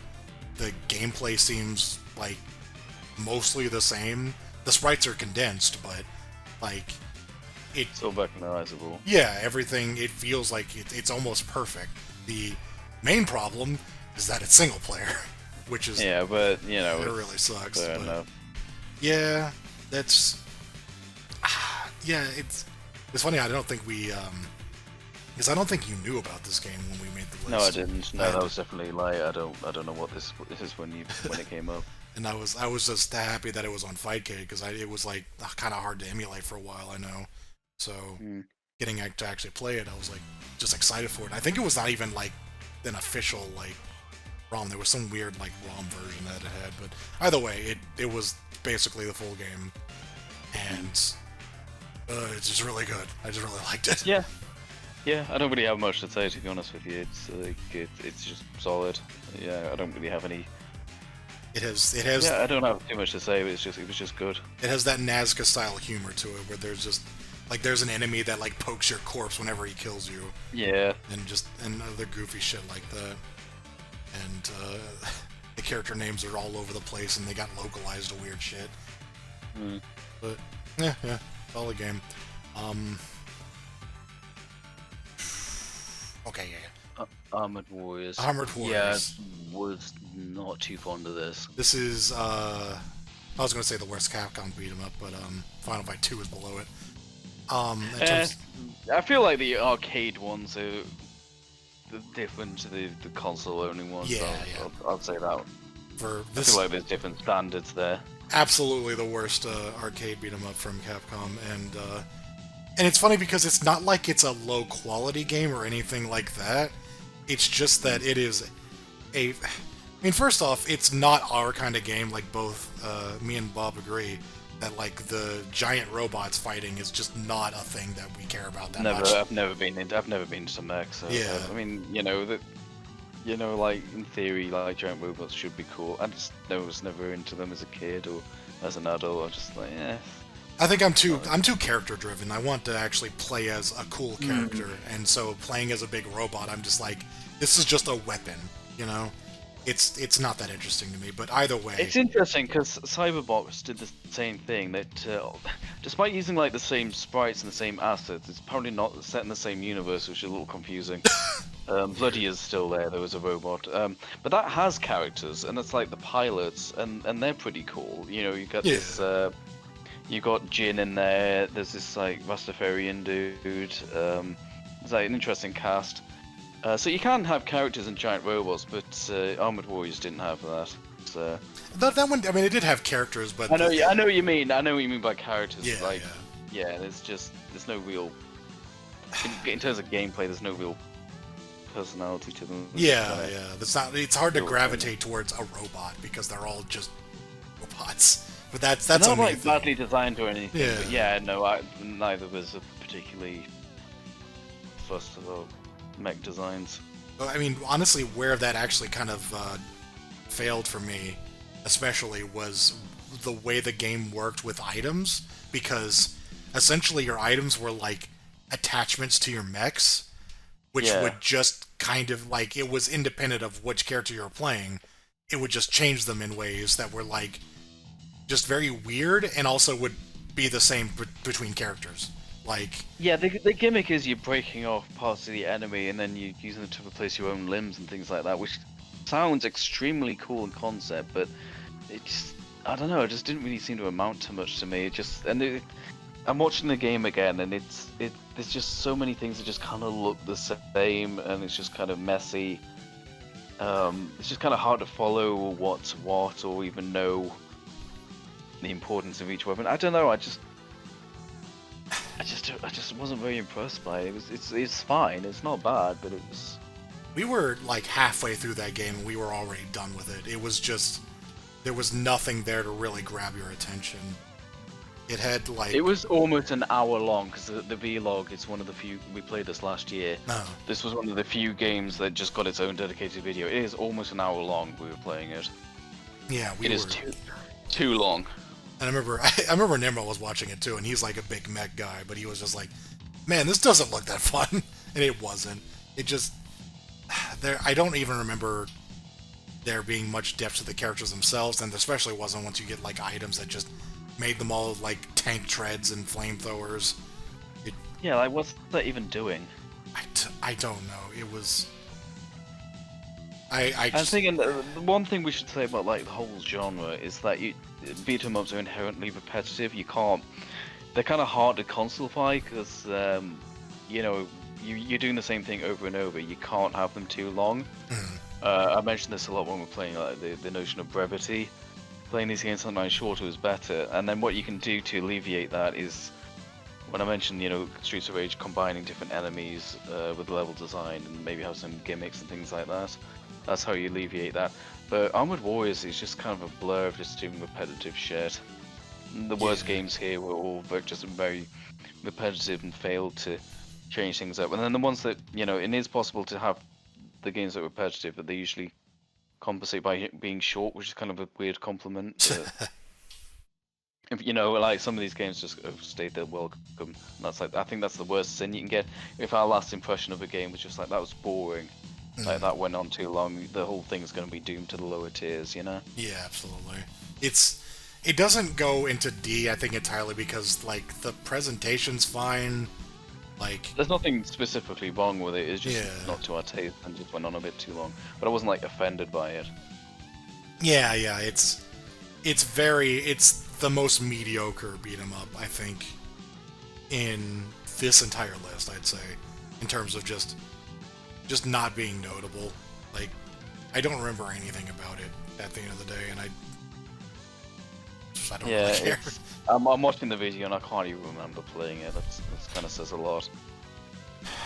Yeah, I remember it was one of the many beat 'em ups that have like a running segment where you're like kind of auto dashing. That's what I'm watching now. Yeah. But that's about all I remember is some poorly translated dialogue, and one of the characters was a Frozener from Police Knots. Oh yeah. Nah, it sucked. Didn't suck that bad, but it sucked. And I find it weird that the more famous Cyberbots is. It's kind of telling when the your more famous comparison is also obscure as fuck, but yeah, Cyberbots is not in the same universe. It's like, oh man, I love Jin, I'll play this beat 'em up they did. It's like, no, it's not the same. Yeah, it's it's a very similar looking guy, but not him. No. Who knows? Yeah, whatever. Cadillacs and Dinosaurs. I actually don't know where to put this one. Where did I put it? I think you put it higher than I did. I put it on the bottom of A. Mm-hmm. I'm gonna bring up the videos to kind of refresh. Yeah, it's just kind of another good Capcom beat 'em up. It's high B, low A. It very much straddles the line. No, I'd say it's. I just don't like putting it in the same tier as Punisher and Alien vs Predator because. You know what? I'd say high B then. That's fine. Because that one, like, I don't even. Where do you start with this one? This one's based on a comic, or a cartoon that's based on a comic. It's one other license one. They did a lot of these, and it's one of the more blander ones. It's fine, like it's actually pretty good, but if you're comparing it strictly to like Final Fight, but it feels like a more evolved Final Fight. It feels more like a Final Fight sequel than a lot of these other games. Yeah. But it doesn't do a lot of interesting stuff. It's just sort of... No. It is sort of Capcom beat 'em up at its most good. Not great, I would say. Yeah, it's still better than most. Like, Capcom's mediocre is still better than average, but... I'm just kind of watching it again, and yeah, it's fine. Just solid. It's better than, like... We're kind of sounding a bit dismissive, but it's still a high B because it does play tight. And I'm just watching that bit where you got confused and you started beating me up. My drug-induced rage. No, that it wasn't the most notable game, and but it was absolutely perfectly fine. I don't even know what else. Oh yeah, you had that flying forearm attack, which is hilarious. Mess. Like, you got the slow grappler type, but then he just had this like screen clearing, massive. We get these big Popeye arms across the screen. I feel like that happened a couple of times in those Capcom games. There's a character who has an attack that, like, in the air, it propels them forward for some reason. Like, I swear that happened in the fucking D&D game. Just a very weird concept, but it was good for a laugh. It plays fine. I don't really have a lot to say about it, honestly. It is just okay. There's not much to say. Yeah. But it's fine. Yeah.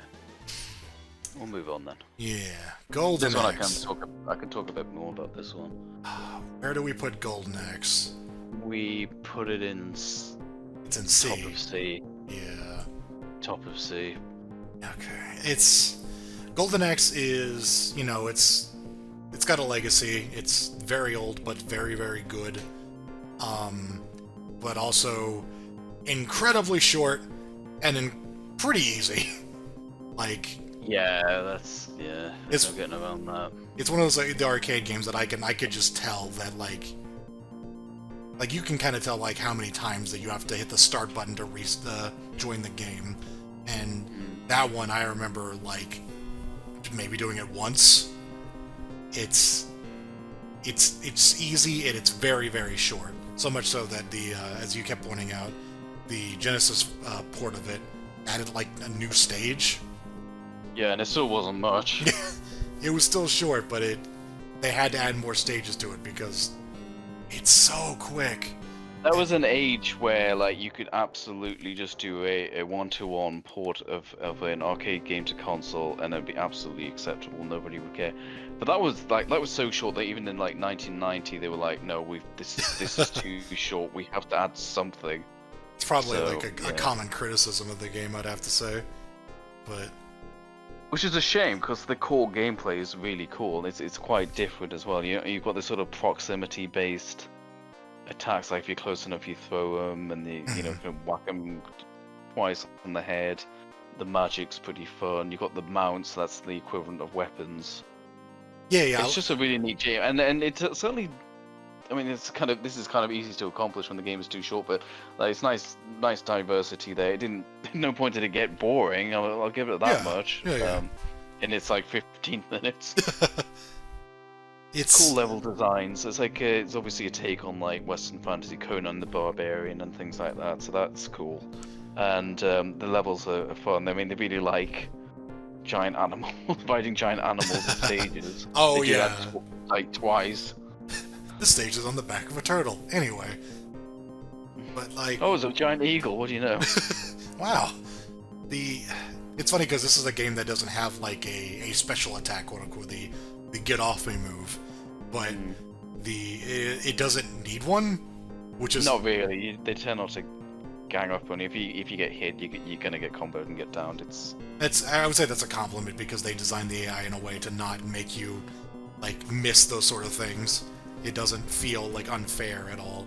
It's kind of the opposite. It's a little too easy. Although the AI is also dumb as well. Cliffs and things that's kind of famous for that as well. Yeah, that's true. I like some of the gameplay mechanics. I like the running thing with like the tackle. Oh yeah. That'd be interesting. And if the enemies can. Now I think about it, yeah, the enemies have like a lot of the same abilities you do, but if they do the same charging thing, you have priority. That feels pretty fair. Yeah. I feel like in a different game they might just say, "Oh no, if you couldn't get out the way, you're going down." But no, you can just counter it. You're stronger than them, you know. I like the running jump attack where it's like kind of it takes some setup, but if you get it, it's worth it because it does a lot of damage, which is that's neat. It's for how early it is. It does a lot of its own thing and it works. Everything. It feels well balanced. Like the sort of there's no back attack. Instead, you have this. If you pace attack and jump together, you do sort of this technique that's kind of hard to land, but it does a shitload of damage. Right. That's pretty different. It feels like they put a lot of thought into like the damage values and like, oh, how hard is this to land? We'll make it do damage accordingly, which some of these other games lack. Absolutely. But it is low because longer. Yeah, it is in C because of all those limitations. It's too short and too easy, but it's neat. It's a really neat game. Yeah. I can't wait to talk about its sequels because surely they'd go great places with it. But then we get to is this the first Konami beat 'em up? That's the first one, yeah. The first Konami. Konami. Subtitle. The Teenage Mutant Ninja Turtles, which these go in here somewhere. Where did I put it? One sec. I put it dead last in C. Dead last. Oh yeah. This is the first one. I'm gonna put over Armored Warriors. Yeah, fair. No, I don't disagree with that. I'm alright with that. This Armored Warriors is like better on paper, but I just can't remember any of it. It is such a blur. I'd probably TMNT is a bit more memorable.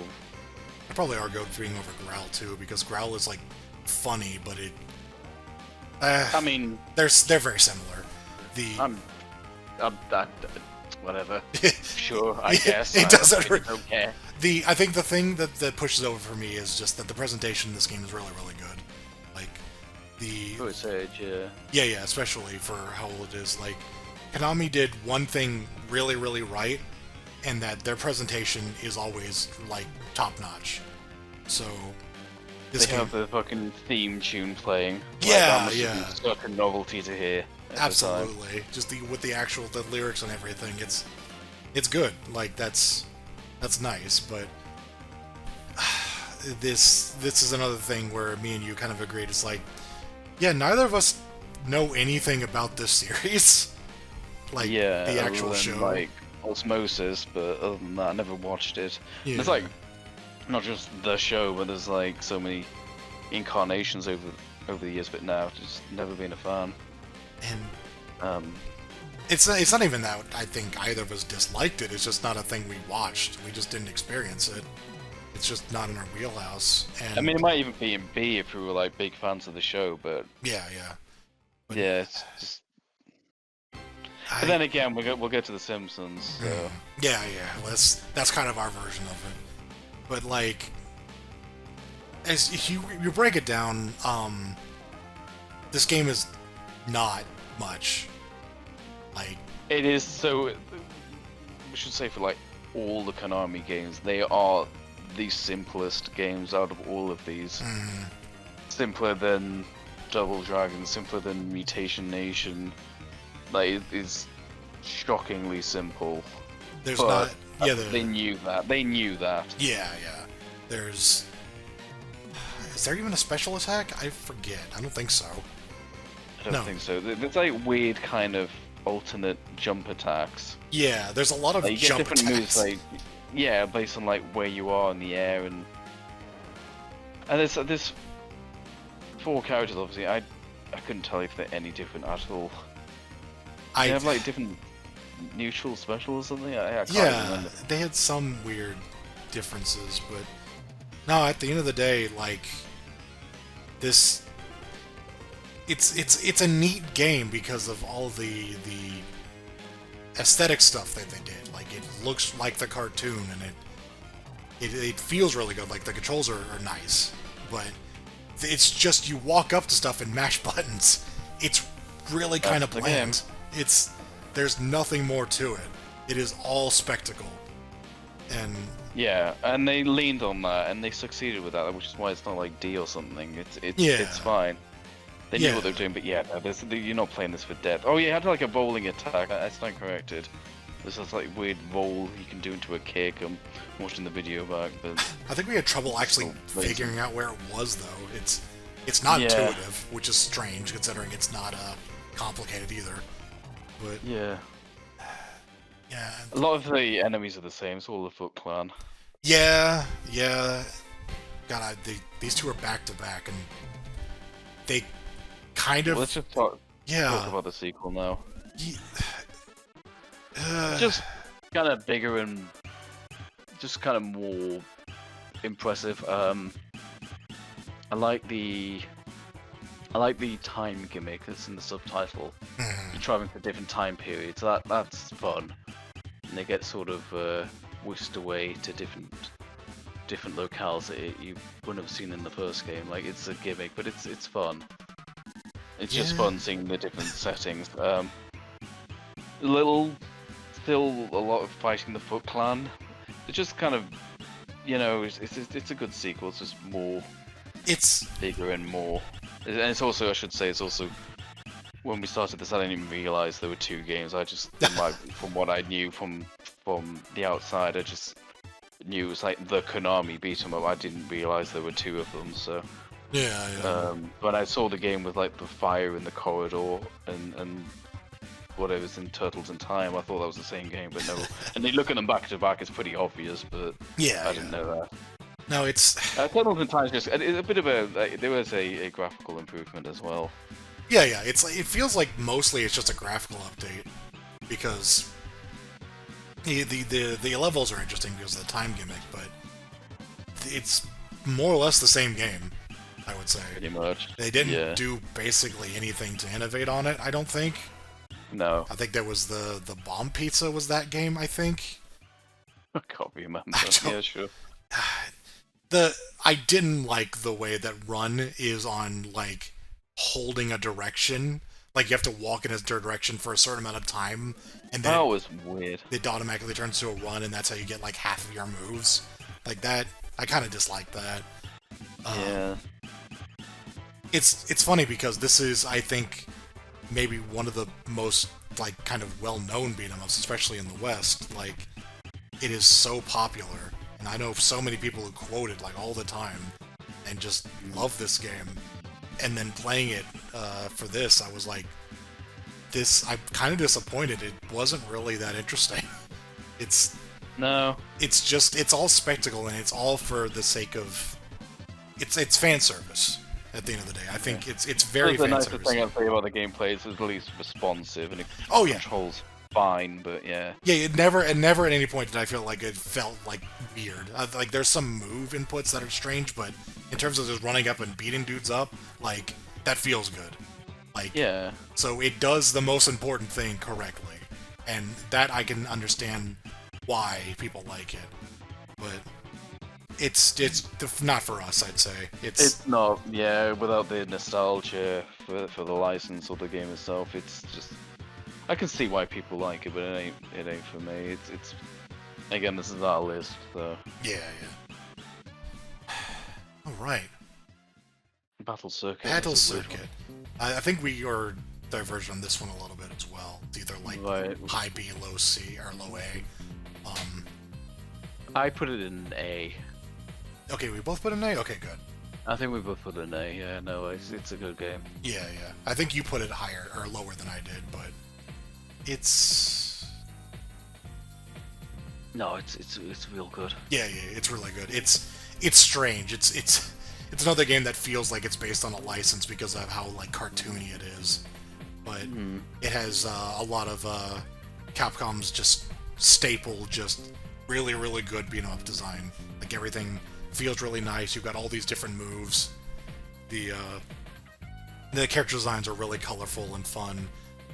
They might be the most diverse characters in any of these games. Like yeah, really out there. Absolutely. I got so much amusement out of playing the fucking grappler plant thing. Yeah. Just that was a treat. There's the plastic man guy. There's a shop. Yeah, there's unlocking abilities. Money in a shop, which not the only game that has that here, but it. I was saying before about beat 'em ups getting like inherently repetitive. The unlock system really added to the game though, because you had like stuff to look forward to, and you would get a new ability. Like, oh, cool! Now I can try this. Yeah. A lot. There was, and everybody felt really unique, and it has the kind of a lot of the one downside about the Capcom CPS2 games is a lot of them kind of sound the same. They sound good, but they do sound like each other a lot, which is just worth noting. But it's not that it's bad. It's just really good. You get there's definitely depth there as well. Like there's a lot of command inputs even beyond the ones you just unlock. If I'm going to nitpick, my only issue with it, and this is extremely subjective, I found the game was a little too weird. Like I felt there was a little too much going on. Like I felt like, let's see, what else have we got here? Like there's a lot of weird games on here. Like what was my example? I don't know, like we'll get to Night Slashes. Like Cadillacs and Dinosaurs, there's some stuff out there. The Battle Circuit just kind of verged on being too weird for me, but that's extremely subjective. Yeah, it is. It's not because that's not a problem. It does have this cartoony thing where you've got like a reoccurring bad guy as well. So they did try with the plot as well. Oh yeah, it's a lot of fun, and I like the characters are all just unapologetically just like, I want money. Oh yeah, I really like that. I always like characters like that. I am a hero for hire. Yeah, I like selfish characters. It's always more fun than just a noble person. Yeah, just and honestly, yeah, like I get why you would say that, but the weirdness is an appeal to me. So, but like it is appealing. Yeah, Just I feel like in some areas it is. I don't know. Like it feels like I'm trying to think what bothers me about it. It's everything is just weird as hell. Like there's no like. It's probably that's probably literally it. It's probably a little just too weird. But I also don't want to like say, like I don't like creativity. I'm trying to be more sophisticated than that. I'm trying to be a bit more. I'm trying to articulate my thoughts a bit more than that. But it's just like the sort of like the ostrich flamingo thing, and the planet is really fucking cool though. I would never critique that. Yeah. It's one of those like if everybody's weird then no one's weird sort of deals where just everything is over the top, so it becomes and the enemies as well. Like there's just a lot going on. Yeah, you know what? I think that's it. Like because if it was like just the player characters, they'd probably stand out a bit more. But like everyone's just completely out there. So. But no, that's a super minor nitpick. It's so cool. That's a really cool game. Really good. Streets of Rage 1. Yeah, so this one I was like worried about. Yeah, because I am very nostalgic, and I was like, oh god, that is like the simplest one. Like that is markedly simpler than what came after it, even the immediate sequel. But where do we put it in B, right? I think I put it in B. Let me check. Yeah, because it's. I put it on top of B, but I can shift that around. Like. You know what? Honestly. Actually, no. Yeah, I'm willing to do that. I think that's. Alright, okay. I think that's fair because this game is shockingly good for it being the simplest Streets of Rage game. Like, I was expecting. Like, I remember, especially because you play like the 1 characters in 4, where they're like the most simple like characters compared to the 4's roster. But like, you go back to 1, it's so good. like for it just being the humble beginnings. Like you can sort of feel it, but the music is there, the visuals are there, and the gameplay is it's just solid. It's more simple, but it works. Yeah, I'm glad to hear you say that, because I was worried, like, ranking it, I'm gonna be way too easy on this game because of the nostalgia. In fact, like I said, this was the one I owned, so I guess technically having more memories with the 1 than 2, and I was like, I'm gonna be super biased in favor of it. Like, I'm not gonna be fair, but yeah, I'm glad to hear you say that. I don't think I'm not like influencing too much, but it just still plays well, you know. Even though like the sprites are tiny and it runs at like 30 FPS, but it's still. It's the thing about the pacing about it, the music, it still holds up, and you've still got like the grappling system where you can, like that's the fundamentals of. There's no blitz attack or defensive special, but the fundamentals are there where you can grab them and throw them different directions, and that's how you control crowds. And just the music just really elevates the whole experience. It's like 2's is an improvement on 1, but 1 is still like so high up there. It's the entire game honestly impressed me, and like because I know we've played it before. Like I remember where we actually got the game over, and it was like right before the final boss. But I'm happy we beat it as well. I want to say that as well. Yeah, we actually beat it this time, even though we were both worried about it because we had lost the first time we did it. But it's because we've been playing so many beat 'em ups in a row. We're just better in general. Yeah, we got the practice in, but no, it's very impressive because it feels like it shouldn't be as good as it is because of how early on it is. Like you would think it's just like their version of Final Fight 1, but it is honestly so much more to me. It's obviously influenced by Final Fight, but it does enough of its own thing. It's like just this huge emphasis on the soundtrack. I guess it's just be fair that we need to acknowledge its issues, though. The reason why it's in D and not S with the other Streets of Rage games, but like it runs at 30 FPS. Like that's a bit of a downer. You get used to it, but it's definitely not. It's not just the sprites are smaller. It's definitely less fluid. It doesn't have the defensive special. It has like a golden axe, like screen clearing attack, which is pretty weird. And like the enemies are super aggressive. Like this is beyond like knife Galcia. Like they'll just run up to you, start punching the shit out of you. There's not a whole lot you can do about it, and your health goes down like way quicker than any of the other games. It's tough, especially the wasn't he fucking a Babidi or whatever his fucking name was, the wrestler? Oh yeah. Like that dude is a pain in the ass. There's some just really mean enemies in that game, and so like it's tough. It's very tough, especially because it's one of the console games where we don't have the ability to just infinitely put in continues. But and the character diversity is like it's pretty limited. Like there's not a lot of differences. Not much. They have like slightly I think 2 characters have like the better jump, and the combos are pretty. You've got Axel who does what you'd expect, but then you get Adam who like uppercuts them and then does like this kick. It's really weird. I mean, it's cool, but it's weird. And then you get Blaze who does this like backflip.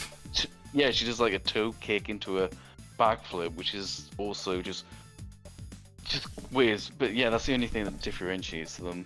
It's strange. Oh yeah, different movement speeds as well, I guess. But yes, it's not 2. Didn't even know that. 3.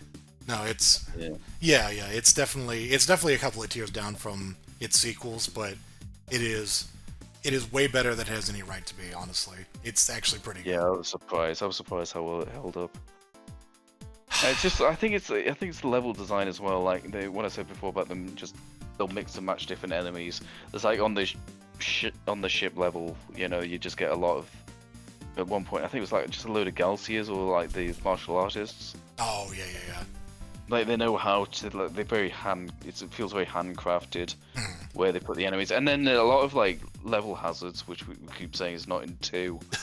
And like the factory level, they have some fun with the conveyor belts. They put them in different alignments and kind of force you. And so, despite being very limited, they tried their absolute best to make the levels diverse, and it also has the best elevator level in the series. Oh yeah. It's pretty good, especially whenever you use the police attack at the top of the elevator. You just watch it go scroll all the way down. Yeah. Just it's funny. Yeah, they had like a weird realism thing because you can't use that in the last level because like it's indoors, I guess. Yeah, the enemies hideout. Yes. It's also the most intimidating last level. It's such a simple thing, but I always found it like really weird going from like right to left. It just felt wrong, you know. Like this is like the final battle, and everything's messed up in this place. It's all fucked up in this shitty base. And yeah, and the theme of the last level as well, the last soul is like a very intimidating final theme. Oh, which is right. pretty cool. Yeah, and you get like. It's a bit, I suppose one criticism is a little harsh. You get the question by Mr. X if you want to join his gang, and it defaults to yes. And if you choose yes in any combination, you're going to get the bad ending. So if one person says yes and the other person says no, you have to fight each other. Or if you both say yes, we'll help you, it sends you back to the factory level. And then if you manage to work your way back up to the final boss and beat him, you get the bad ending. You became the final boss. You are great. Which is really creepy and has like a piece of music you don't normally hear. Oh, that's right. I forgot about that. But it defaults to yes, I will join you, which is like if you're not paying attention. You'd accidentally hit that and just ruin the whole thing. Well, I mean, ruin the whole run, yeah. Well, I mean, going back to the factory level, that's pretty harsh. Yeah, that would suck. Holy shit. But yeah, no. Yeah, okay. It's a good game. So, I mean, Streets of Rage, and then had a really amazing sequel. And so Golden Axe, they did so much. We phoned it in. They did so. Oh god, where do we put this? It's not that bad, but it's not D. But it's very lazy. It is. It reeks of like we got like one of our B teams to just whip this off. It's a shame we couldn't play. Return of Death Adder, because that's the true Golden Axe 2. Oh, and that game is fucking cool as hell. We need to watch a video of that if we can't play it. We do, yeah. We'll just do like a watch video because it won't qualify for this. But yeah, no, this is like a console only like. This is basically the Final Fight 2 of Golden Axe. Yeah, absolutely. We just made a sequel for the console port. But it's not as bad as that, but it just feels cheap. I said that like 1,000 times while we're playing it, but like the main characters are just sprite edits from one. But then I think the realization of it being cheap was when we were playing it, and I realized that these sprites. So you got like the edited sprites from one, but then the new sprites are considerably like just not as good. There's a different like shading style to them, so they stand out like crazy. It's very like it's Mutant or something, like maybe there's an open Beats of Rage or something, you know. Oh yeah, and I'm watching the video again because it helps. Like just the animations, like you get this big smear. Oh when Gillis like swings his axe, and it looks like shit. It just looks crap. I know that's like a pet peeve of like I mean Janice, but me as well. Is like using an animation smear as like an attack frame. That's that's what it is. That's like the active frames of it. Yeah, but it's lingering on something that's not real. You know, that's like a visual. Yeah, it's a trick of the eye. That's like the reason you make a smear frame is to like create the illusion of movement, but it's just you're just sitting there staring at it as it freezes on that one frame, and it looks awful. It's funny because like it's still Golden Axe and it's still like fine, but it's for everything that Golden Axe did right. Golden Axe 2 feels like it's just a cheap copy of it. It is really the phoned it in. The magic, the only real change is that I think the default option makes it to where when you use magic, you have to hold the button down in order to use all of them, otherwise you'll just use one. And I don't know why you'd ever want to just use one. Like, I guess I could... It does so little damage, it's not worth it. And if you hold it's really awkward, because if you're holding it, and like the other person uses the magic, because well, that came up a lot because obviously we're saving our magic for the bosses. Yeah. So we'll both start holding it, and then it'll activate the magic cutscene, and I'm like, oops, I'm still holding it. So do I let it go now, and then you can just change it in the options. Like, why would you? It's like, oh, we've given you more choice. It's like, I don't need that choice. And they got rid of the little thief guys. That sucks. Oh yeah. I got tripped up by I was holding the magic button down, then my character got like knocked over, and then when I got up, the thing had reset itself. So when I let go of the button, I just did a level 1 magic. All of a sudden, I was just like, "Fuck this!" Like it doesn't add anything. And like so many. I think all the bosses were like 2 different sprites. Like there was the. Oh god, yeah, like the headless knight thing. Yeah, that was like 3 of the bosses. It was like the penultimate boss. It was just a fucking headless knight, and it was like one we had already fought before. Just a phoned-in fucking sequel. Why was it like a headless knight as well? Like, it looks like a graphical glitch or something. I don't know. Just because it's a cool idea, maybe? I don't know. It's like just showing off this. It's like a suit of armor you're fighting, not a person, I guess. But yeah. Later, and they changed the way they like the back attack. The back attacks are now just these sort of like get off moves, and they're not as cool. It's just. It's weird. It's a lame phoned-in sequel. That's what I always thought of it, and I suppose it's a little longer. That's one thing it has over 1, but that's literally it. That's but what's the point if the game doesn't even like, when you want to play it as much anyway? I'd rather play 1 twice. yeah. No, it's not good, but it's not the worst thing ever. It still has that core Golden Axe gameplay. That's not really. That didn't feel too different. Maybe slightly not quite as refined, but it's still. I suppose that's also a critique, though. They did not invade anything in terms of gameplay either. Just recycling the sprites. The backgrounds look like shit. Yeah. Like they're real ugly. It's an ugly game. I don't remember it sounding particularly interesting. I don't really remember much about it other than it was just disappointing. It just sucked. But at the very least, it still had Golden Axe's core, so that's the one saving grace. Yeah. Dungeons and Dragons. Oh god, I don't even. We didn't finish this, and that's my fault. I just kind of. No. That's for the record. That you were thinking it. You said it as I was thinking it. I was just like, I kind of don't want to finish this. It's fucking boring. Like it's way too long. It's like we were, I think, halfway through the game, or something like that. It was like 50 minutes into a 1.5 hour game. So I would say even maybe. I don't think it's that. It's not I guess bad. That's right. It's if we were rating this by ambition, that is S tier. But yeah, as a beat 'em up, oh god.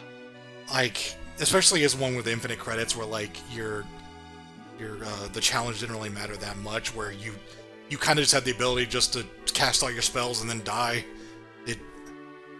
That didn't help. No. This game apparently was on the Sega Saturn. If we had like limited continues, it might be a bit more interesting. That being said, though, I feel like this game is way too ambitious for its own good. Like the way you have equipment and items, and Capcom really took the D&D thing to heart. Like, we are actually going to make an RPG in beat 'em up form. I mean, I don't know why they couldn't just make a home console RPG. I don't know. I guess that wasn't in the cards. It's too complicated. Like you have this like item wheel, and you have to like scroll through, but it's a beat 'em up, and you're being attacked at the same time. It's just too much to think about. It's a lot of really cool ideas. I might think more highly of it if I really got into it. Like I kind of explored it a bit more, and I got into it and I spent more time with it. But it's for arcade games are supposed to be pick up and play, and that absolutely was not. Like that was not intuitive. It was just, and it went on too long. That's the biggest problem we had. It just kept going on and on and on. I was like, I'm done. The game. We got to that cave level. It felt. I thought we were in the loop. The fucking it was like just this repeating area over and over again. I don't know what we did to actually get through it. I don't know if we just had to do it like 10 times or something, but it was just absurd. It's it feels bad putting it so low because of like how well produced it is, the amount of ambition that it has. But I remember like just sort of starting it out and just being like, this is too much. Like immediately I was just like, I'm overwhelmed by how much stuff is in this game. You can name your characters and you have to like stick. And the one thing we'd like to do is if we have the option, if you continue, like, oh, I'll try out the other characters, but there's like a leveling system, so you're gonna get punished for doing that. I also don't know if you can quote save the game in any fashion, like if there's a password, because I couldn't see one. I didn't. But it see definitely one. needs it because I kept comparing it to Red Earth, which is also by Capcom, and that had a password system that would save your level. But I couldn't find an equivalent to that in this arcade game. No. It's funny because this is the sequel, I believe, to the other D&D beat 'em up they did, and we found that out after we had played this one. And the reason we didn't play the other one is because we didn't enjoy this one. Like I don't know if that one's more simple. I don't think it is. I think it's really about the same. But Well, I mean, we also have like a bunch of Double Dragon games we didn't play, etc., etc. You know, so we're not playing literally all the beat 'em ups. Yeah, no. We had to wait with a few when we were playing. A few came up where we were like, oh, we could add this to the list, we could add that to the list, but then I was just like, we've got enough, let's just stop, otherwise we can go on till the end of time, but we can always like do a season 2 or something if we feel like it. But yeah, I wasn't interested in the prequel. In fact, I think we didn't even realize it was a sequel, so... Yeah, it feels mean putting it this low. I kind of appreciate them trying something different, but it's just... that fucking item wheel, like, I can't be doing that while I'm in mid-combat. I don't even know what they do unless I try them. The actual... If I had like the console version, I might be able to explore it more, and I might get more out of it. But the actual combat was not that interesting. Like the character moves were not really fun. It was functional, but it was no Punisher, it was no Alien vs Predator.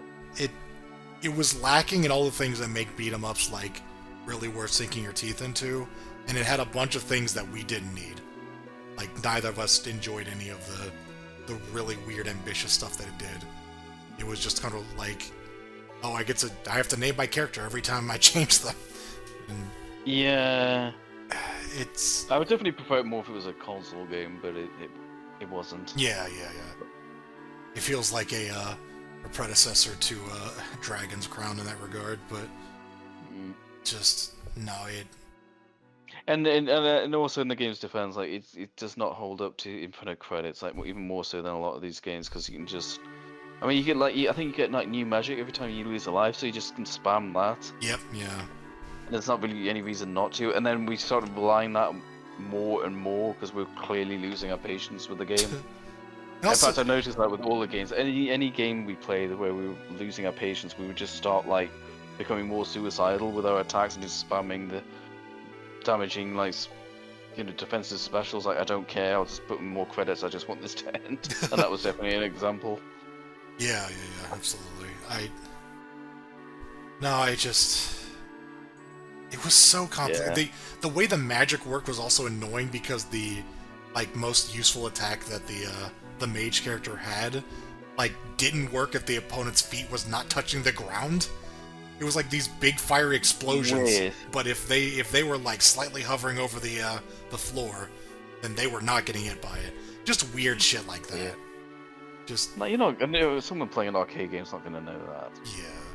It also it's funny. It has that Secret of Mana problem that I have with the actually Trials of Mana, where it freezes the game, like the entire game, whenever someone casts magic.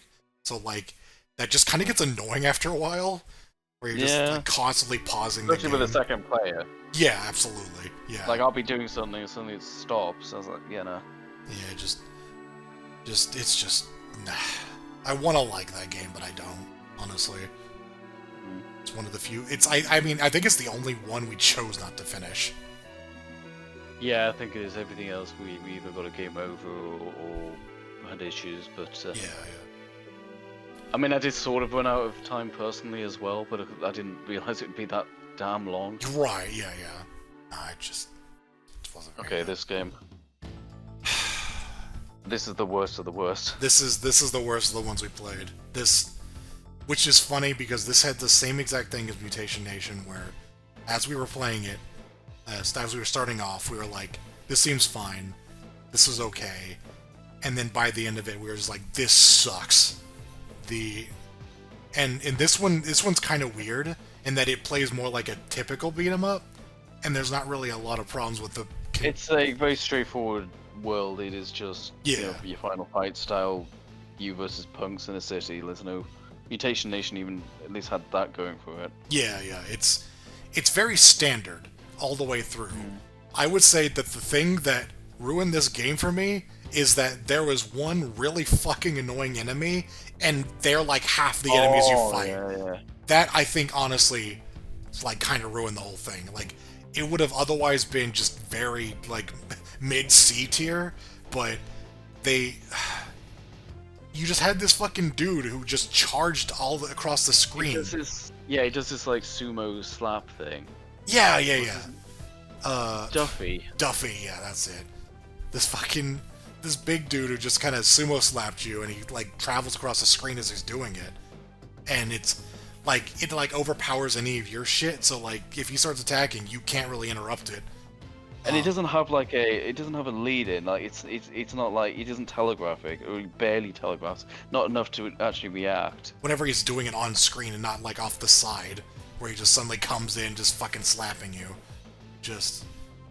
And then they start really spamming these enemies in, like, the second half of the game, and it is absolutely obnoxious. Yeah, That took a bland game into, like, that's what knocked it below Mutation Nation. Like, it became from like a boring game to just one that's just immensely frustrating. And there's just nothing special about the gameplay. There's nothing special about the setting. The characters are fucking lame. It's like one in a tank top. Like, wow. And I like that the one dude I played the most had his special attack was like a shoulder tackle, like he just fucking runs at you. Yeah. Like a football thing. So yeah. That was all I took away from that, really. Was that there was one enemy that they loved that was just super annoying, and beyond that, there's absolutely nothing special about the game. It is like the most rudimentary. Like, if you're like playing like an imaginary beat 'em up arcade game in like a movie or something, or a TV show of the time, like, you could just do that. It doesn't even look like a real video game. It looks just that generic. And it's funny because the bottom two are both by SNK. Yeah, they apparently just didn't get it. They do not get beat 'em ups. This one is, I'm actually tempted to make an F tier just to put it in there. Like, that's how much, because I feel like I dislike that one more than Mutation Nation. I wouldn't, because it was still playable. Like, again, if we do like a season 2, I still can imagine there's worse than that. True. As awful as that was, it's not baby mad. It did fucking suck. It was shitty. Easily. It's really funny. I feel like not that all of the worst games were at the end, but all of the games that I was like the least looking forward to, and the ones that would turn out to be really bad, were at the end here, because we were just playing them at random. It was just like all random.org.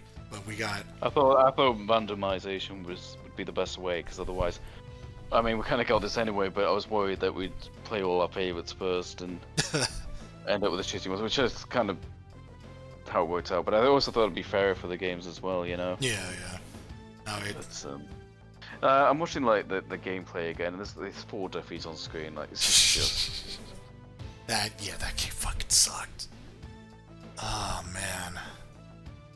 So on a more relatively positive note, I mean, everything seems better than after that, but more divergent, I guess. Our opinion of this is more complicated. I put it like banging, like, where did I put it? I put it in B. I put it like towards the end of B. Yeah. I think I put it above Final. I know. I put it above. Yeah, that's right. I feel. Oh god, this one's so complicated. So this is another Genesis exclusive port, and it is so much different from 2. Like, 2 is just a lazy sort of copy of 1. 3 is like a new game. They have 5 playable characters, although one of them I would barely call a character. It's more like a bonus for the versus mode. Yeah. There's these 4 characters, and they all have like very weird movesets. You have like they're all very diverse. You have a block. You have different like grab moves. You have like a bunch of different like variants of like this attack is slow, but it does a lot of damage. You still have the magic. One quick knockdown. There's a block. There's a like dive kicks. I can't even remember. There's like weird command inputs where everyone has like a unique move. Everyone has a projectile attack except the Kronos, who has just like a lunging attack. And then there's team-up techniques, and then team-up magic, which... Team-up magic's fucking cool. Yeah. That fucking grinned me. We saw the one, so cool. But it was so cool. I've seen the best on YouTube. They are similarly cool. Like they probably going a bit too long, but considering the effort it takes to do them. Yeah, they were super long, but they were sick as hell. Like that was such it was such a fun novelty. But God, it actually feels like it's a game that I want to say is really, really high up there because it has all of this neat stuff in it, like branching paths with like all these different moves and different, much more enemy diversity than the second game. It's a lot more interesting than the second game in general.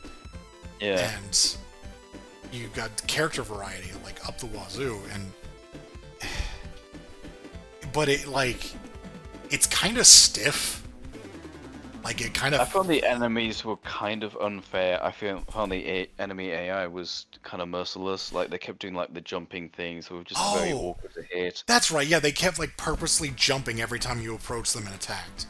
Like they would counter your actions and like just the most basic ones, and that happened constantly. It felt like the game was just unfair in general. Like it did, yeah. There were times where just wonky shit would happen, like there would be an enemy between you and me, and I'd do an attack and I'd hit you and miss them, and I'm just like, why? Friendly fire was a massive issue. That really hampered the game. I think that game would actually be more fun in single player because we were like actually like harming each other more than the enemies. Yeah. There was like a hilarious bit at the start where we were trying co-op for the very first time, and I flung you off the platform. I was like, oh. Sorry, what is this? It's funny, but it meant also guarantee we're not going to see the end of this game. Yeah, no, we didn't finish this. It kind of reminds me of Splatterhouse 3, and I don't really mean in terms of gameplay. I mean it's like a game I really want to like with its ideas and the sheer amount of effort, but the balancing just feels a little weird. It just feels slightly off. Like things don't quite do the damage they should. Like the recovery on things, it feels like it needs a little bit of like tightening up. Yeah. If that makes sense. Like everything, it just feels off. The core of it is good, and that's why I personally kind of pushed it up just into B because I do feel like they tried, and I don't want to put it in the same tier as 2 because the 2 just sucks. But yeah, it's one of those games. If it was like a modern game, I'd like this needs a patch or something. But yeah, it's just a lot of weird grappling moves, and like you've got so many options, almost to the point where it's too much. It's like more than you really need. It's one dedicated fan patch away from being an amazing game, I'd say. Yeah, it's got all the elements that it needs to be good, but it's the execution is very middle. Like it's not terrible, but it is not up to the standards of their ambition. It's I'd rather I guess like 2 was like fundamentally better. I mean, we got through it, and only just, by the way, we only just beat 2. Yeah. But I just I was more offended by 2 though. I'd rather praise their ambitions in 3, even if it didn't quite pay off. That's why I just pushed it up to B, but it's very low B because it just feels very, very harsh. I suppose it's something you could learn, like the enemy's bullshit, but yeah, like the way the AI works. But it's a shame. It's a letdown. Yeah, absolutely. It's definitely not the worst game ever, like some YouTubers said. Oh God, yeah, that's right. No, it's. I mean, yeah, we put it kind of smack dab in the middle. Which is I think an appropriate place for it because it has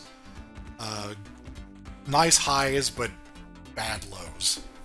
Yeah, that's a good way of putting it. Yeah. It's very polarizing. Captain Commando, where did you put this one? I can't even remember. Bottom of B, just below Golden Axe 3. It's fine. I'm gonna put it here. I'm gonna argue for this. That's fine. I think it belongs in C with like Final Fight and that's fine. It's definitely better than Final Fight, but it's yeah. It's not as good as Cadillacs and Dinosaurs, I guess. Yeah. No, it's pretty simple. Like it has some unique stuff in it, but I felt myself getting kind of bored of it by the end. There wasn't really a lot going on. The character designs are really nice. Yeah. The gruesomeness of the game unusual surprised violence. me. That's really weird. That stands out. That is very strange. But it's because like Darkstalkers has that, but that's like kind of a gag, you know. Whereas here, that's horror themed as well. Yeah, exactly. Whereas this is just weird out of place. But it's also kind of surprising that, like, you know, it's Captain Commando, it's Capcom, but this character really, aside from appearing in MVC 1 and 2, didn't really make any waves, and this game didn't really stick around or anything. Because it's it's fine. It's fine. Yeah, it's absolutely fine. But it is. Yeah, I'm saying it's nothing more though. Yeah, it's. And Capcom have high standards. Like they've done better.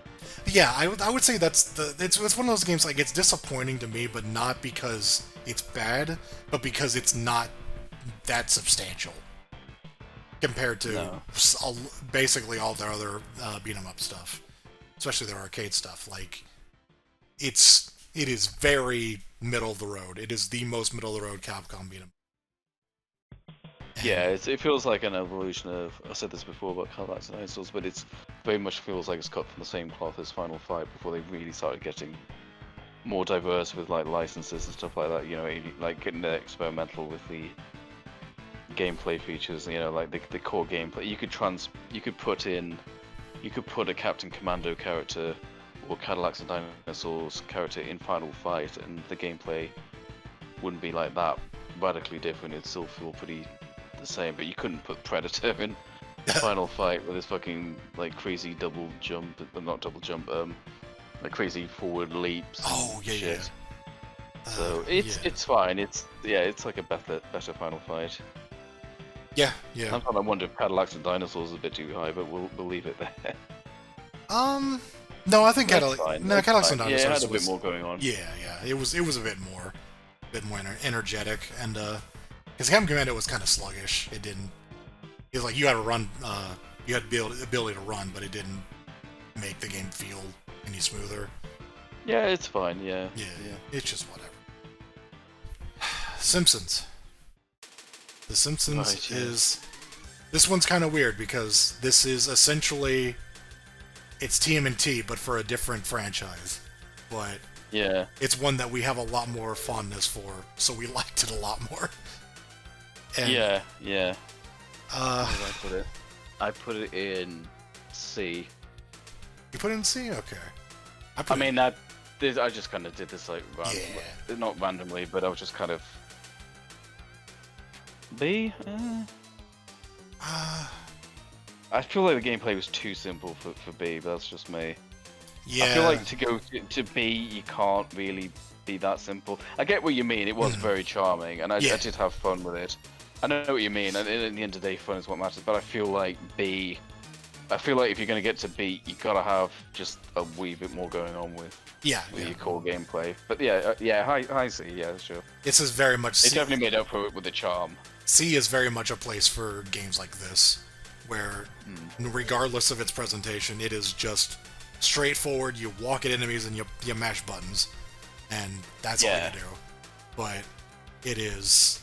I found myself surprisingly amused by it. Like, I definitely enjoyed it. I don't want to sound like I'm like go to C because it's shit. No, I mean it's just I don't think it's just not quite be, but yeah, I definitely had fun. I had a good laugh with you playing it as well. Yeah. And I think a lot of it is the like the historical kind of looking back at this game in retrospect for a TV show that has gone on for like 35 seasons, and just knowing that this is part of that, and it's so weird now. Yeah. I mean, we were saying like TMNT, you probably get more out of that if you know the show. Well, I know the Simpsons, so you just get more out of it. There's no avoiding that. This is a subjective list. We can't get around that. Yeah, absolutely. And especially with Konami games that rely heavily on the spectacle and representing the license in a fun way. Yeah. Yeah, I mean, it's a fun, good game. Like I said, the gameplay is extremely simple. You've got the team up attack, so you've got that, I suppose. Yeah, they're kind of weird, but no, it's super charming. Like, just Konami had this amazing ability to just make a beat 'em up, even on like this older arcade hardware, that felt like the cartoon that it was based on. You know? Yeah. Like the TMNT stuff was definitely like, this is that cartoon in a beat 'em up, and the Simpsons it's that cartoon as it was at the time in a beat 'em up, and it works. It's very fucking weird because of like just the strange omissions and the creativity they had to put into some of the enemy designs, but I mean, seasons 1 and 2 of The Simpsons are also just weird as well, like the character designs being off. Yeah. Like characters like Ralph not really behaving like you'd expect from later seasons. Right. But it's a fascinating time capsule. Yeah, it's of like early Simpsons mania. Yeah, I feel like we could sit here and talk all day about how like interesting stuff that's happened in that game, but at the end of the day, it is TMNT, but for the Simpsons. It is. I think even getting just. I just noticed Maggie's. I'm watching the video. Maggie, there's a little cameo from Maggie that we didn't notice. She's in the Mo stage and she just kind of crawls past. I missed that. Yeah, we both did. There's it is what it is. It's fun to watch, and at no point did I really feel like it dragged or anything. There's definitely more enemy diversity than TMNT. Yeah, I mean, you kind of fight the same dudes, but this feels like it felt like there's more diversity. They're not all Foot Clan. Well, the thing is that there was a lot of levels where there were enemies designed for the level. Like, you got some very, like, especially like the dream level, like every enemy there is just uniquely designed for that, and there were like 6 of them or something. So there was a lot of creative stuff in there, and I think there's a number of reasons that I could say it's better than TMNT for beyond just my appreciation of the but it just felt better in general. Yeah, and it had a little more comedy factor into it. Like, there was the like failed attacks that you get randomly that are mostly, it doesn't really like impede your gameplay. It's just kind of a fun little like joke. It's a lot of just charming stuff like that. Again, it's a very amusing game, but not a very deep beat 'em up. So no, I think it belongs at the very top of C. Yeah. Okay, right, so now we get the biggest surprise of this whole thing. This is a game, I basically knew nothing about this going into it, other than that it's very recently announced to get a fucking, like, HD version with a Karnov's character in it for no fucking reason, but other than that, it's a database beat 'em up, and I'm just like, I don't know what to expect out of that. And I came out of it being like, this is one of the most fucking incredible beat 'em ups. Like, it's not the most fun to play, but it is absolutely a fucking spectacle. It is, and it's funny as fuck. It's in terms of every criteria we're personally grading these by. Yeah. It doesn't do anyone exceptionally well. Like it's not like. Yeah, it doesn't have like the music of Streets of Rage or like the core gameplay of Punisher, but everything it does like very, very, very well, and it's just like there's no weak part to it. If that makes sense. Yeah, absolutely. Like, there's no part of it that's lacking. It's all consistently great. Where do we put this? This is an A? I put that at the very top of A. Punisher's geez. like kind of hard. I don't know if it's better than Punisher, but damn, is it fun? I think right there. It might not be quite. Yeah, it may be not quite good as Punisher, but just like all the pillars of that makes a good beat 'em up. It does very, very well. Like the music's fun, the fucking Run DMC knockoff boss music, and I said Aerosmith. I guess I was half right. Right. The character designs are cool. The gameplay where you're just doing like you've got the charge mechanic from Mutation Nation, but they actually they're done well. Yeah, it's well you're actually rewarded for using it with damage payoff, not losing life, and you can use it multiple ways. Like you can do a Canadian destroyer as some sort of Van Helsing do with a crucifix.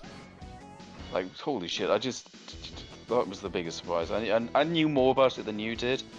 It's probably my idea to put it on the list, but because I'd seen it, but I didn't realize just how well it played.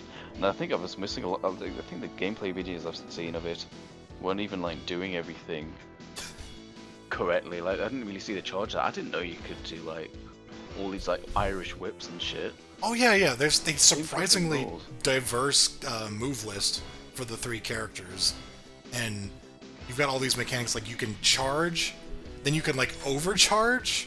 Like you get like there's a second level to it, but if you hold it for too long, then you just get dizzied. It was like a punishment of balance. There's an entire mechanic where you can ground an opponent like fucking Death Mask and Battle Monsters and fucking just kick them in the face.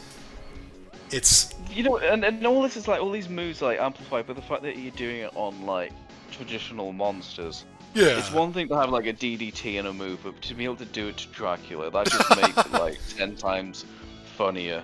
That was... it's so cool and it's so funny. I didn't realize the game was that good. I thought, oh, you fight zombies, yeah, whatever. I didn't expect it to be that fucking good.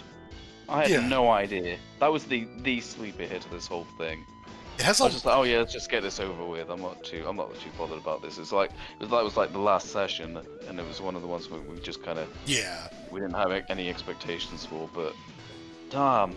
Yeah, it has similarities to Undercover Cops in that it has like a traditional special attack, but then also a like screen clearing attack that takes like half your health. Right. Yeah. But it has so much more on top of that. It's just loaded with stuff, and it is. Yeah. It was kind of incredible. Like, just blew us away. And then it just does everything right. Yeah.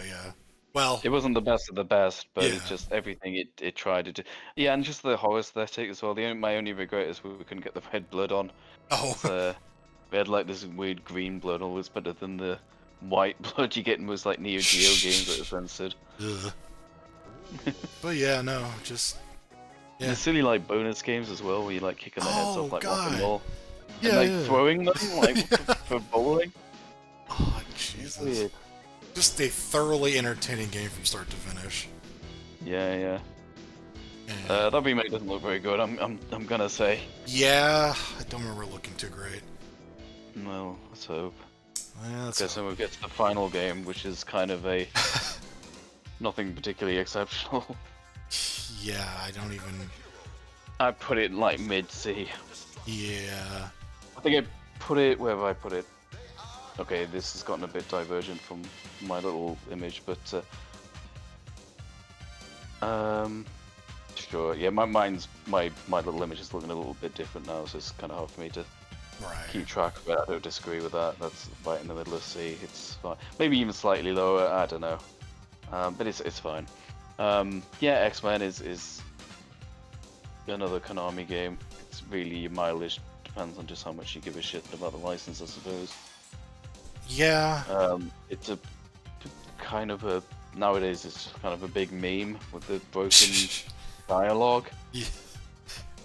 I don't think anything could beat the fucking Magneto dialogue in the final boss though. Like holy shit. Come, chicken, you are dead. You are dead. You are chicken. the fucking sentence mixing. Yeah. It's like it's the game. I mean, no wonder it was popular in YTPs. It is a YTP. Come, X-Chicken, welcome to die. It's dumb. It's so dumb. But like, I want to acknowledge that the game's gimmick. I think some of these other ones had it, like TMNT may have had it, but the game's gimmick was spread across 3 like CRT screens, and it was like ultra widescreen, and you could have 6 players or something insane like that. Yeah, yeah. On screen at once. So obviously we won't get that, but yeah, as a beat 'em up, it's fine, and it's kind of funny. I like the pursuit, like OTG attack you have. Fucking Cyclops just kicks him in the fucking ribs repeatedly. That's something that I had in common with Night Slashers is yes, people just love to fucking kick people while they're down. It's funny for Cyclops though. Leader of the X-Men. It's like when Professor X tells him, make sure you kick them while they're down. And then Nightfall like stomping on them. It's not out of character, but it's fucking funny. And the fucking JoJo's meme. Oh yeah, yeah.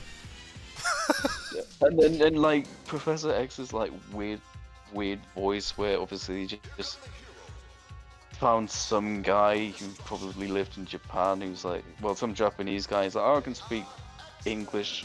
Okay, just voice his character and just this kind of stilted dialogue, like, go and save the city. It's not like, yeah, I need to add that down. We got way too much amusement out of that. We'll make our own fun when the game's not particularly exceptional. Yeah, that was... It's got some good level diversity, and the bosses are pretty memorable, especially the way they announce them.